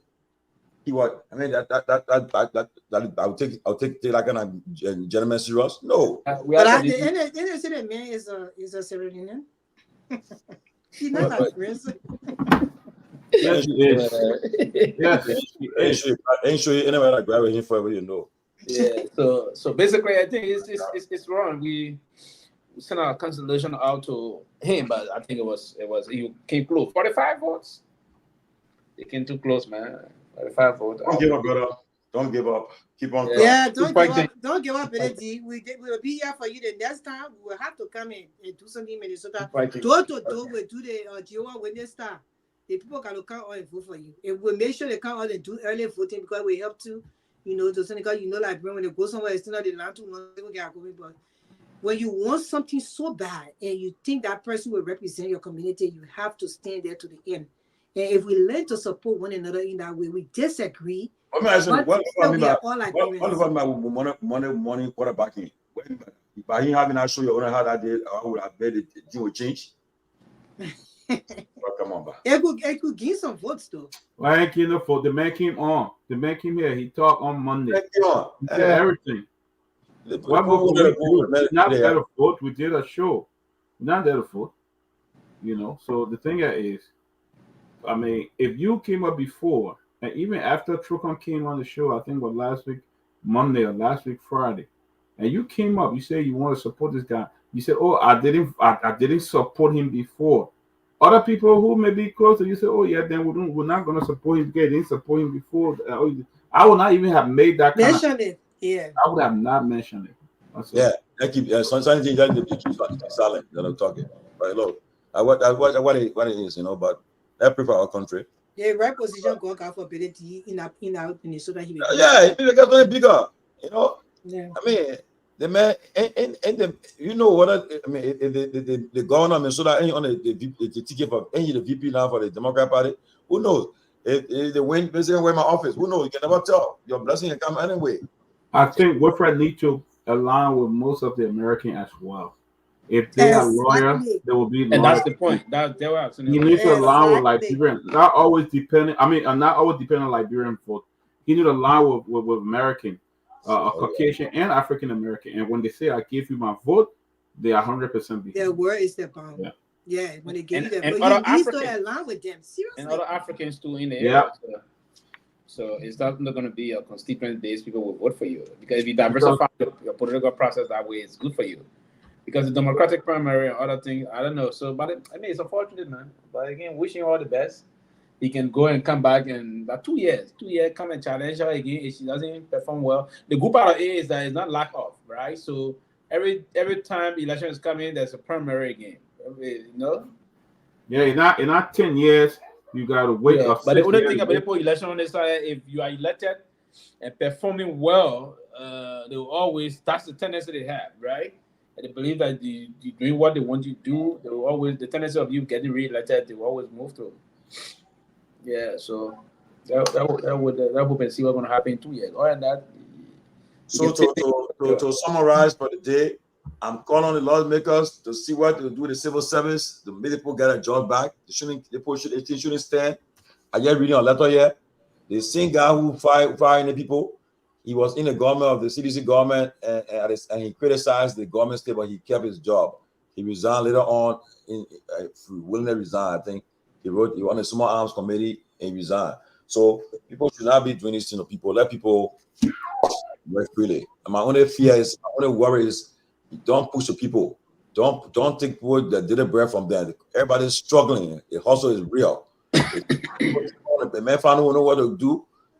And now, like Jeff, for example, most of the guys that are foreign that are doing these armed robbery abroad, that deported from here. The man was living good in America. The man got deported. Me tell you before we leave, right? I worked in immigration before I came to the States. So one morning, at that time the president, our president, so Brian Law was he was our boss. So that morning, I said, Georgie, the guy want to put you in the cell. I said, really? I want to go see the guy, man. See the guy. You tell the guy's skin color, everything. I said, what? So when the man brought the man upstairs, the guy said, my man, look, he had been in America, I think, for 15 years. He said he spent 8 years outside when he came to America, then he spent 7 years in jail. After he jailed, he sent straight to Ralphie. The guy said, man, apparently one of those who went to America and forgot about his family. So when they free the guy that money for immigration, like, bro, we got facility to go and process you for you to be adequate to go through all the process to get back to reorientate you in the society, nothing. So when the guy got free, the guy went from RTC band that time. Yeah, looking.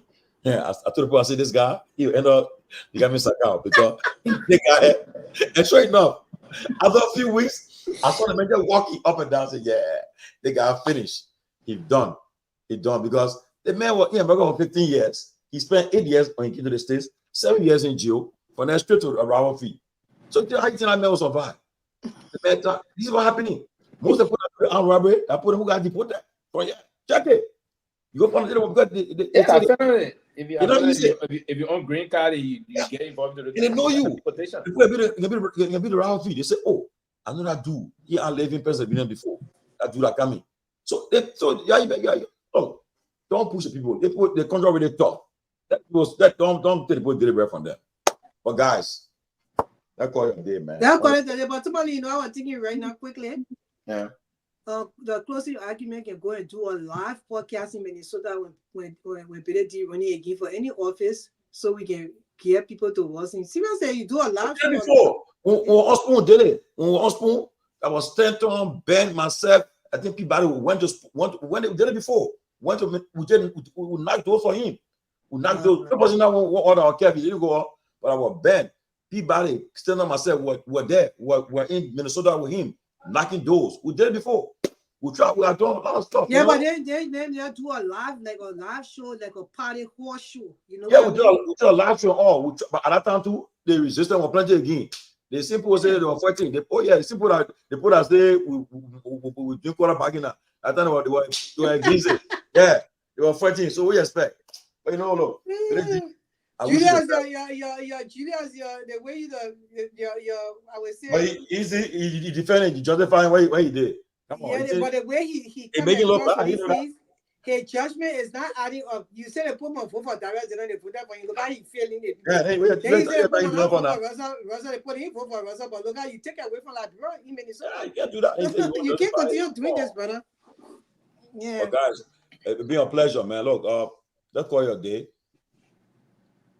Yeah. Yeah, have a nice evening. Aaron, I told you, keep on trying, brother. Don't give up, brother. Yeah.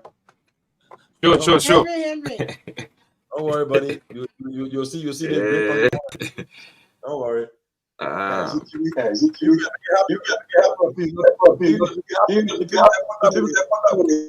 You cancel that coming. You can be another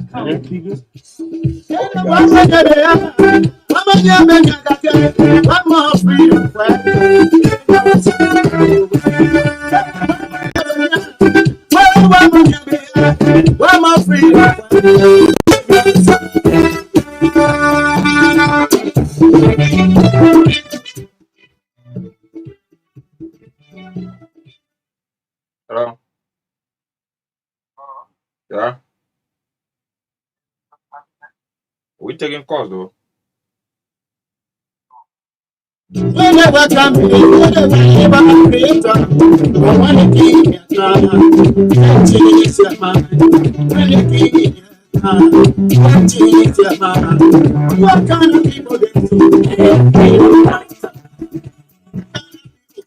And I tell you so certainly they are freedom fighter when again they are going to change their mind. That's the war we are in. The time check exactly 27 minutes down, 12 o'clock here in Liberia. It has been fascinating, educative, and informative here on the program. The closing argument. Many thanks to the team that Hot FM 107.9 for carrying this program. The team that are 296.9 in Nema County, Sacramento, and all other affiliate radio stations for reading this program. Join the teams that are going to be on Friday at which time the game. We're going to be here talking issues that has to do with the country, issue of concern, national concerns, and then it becomes optional to us. We are citizens to make the right choice or the right decision in the nearest future to come. So many thanks to you for following online, for burning your data, following and making sure to tune into the program, the closing argument on the Renaissance Radio. Again, let me say bye-bye from my end. But just before I go, let me say many thanks to the technical team as well, who's been here making sure that everything is hold constant. Join us that are going to be on Friday. So Freedom Fighter, that's it. No time to waste. We gotta go. Join us. That's gonna be early 5 o'clock this morning. At which time we're gonna resume broadcast on your FM 96.12 FM. My name is Aaron Jara. I'll catch you when I catch you. That's gonna be on tomorrow. Bye bye.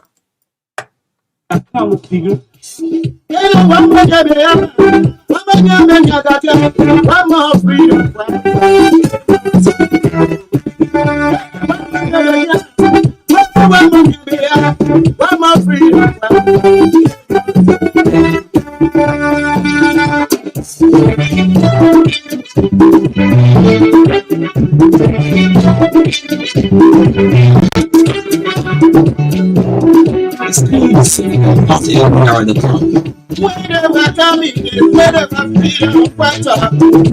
Whenever coming, whenever creator. I want to keep your time.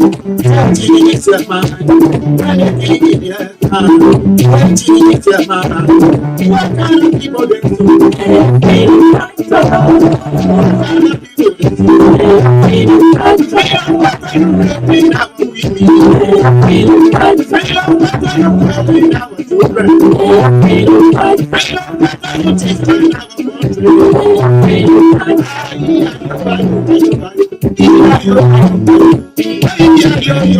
do?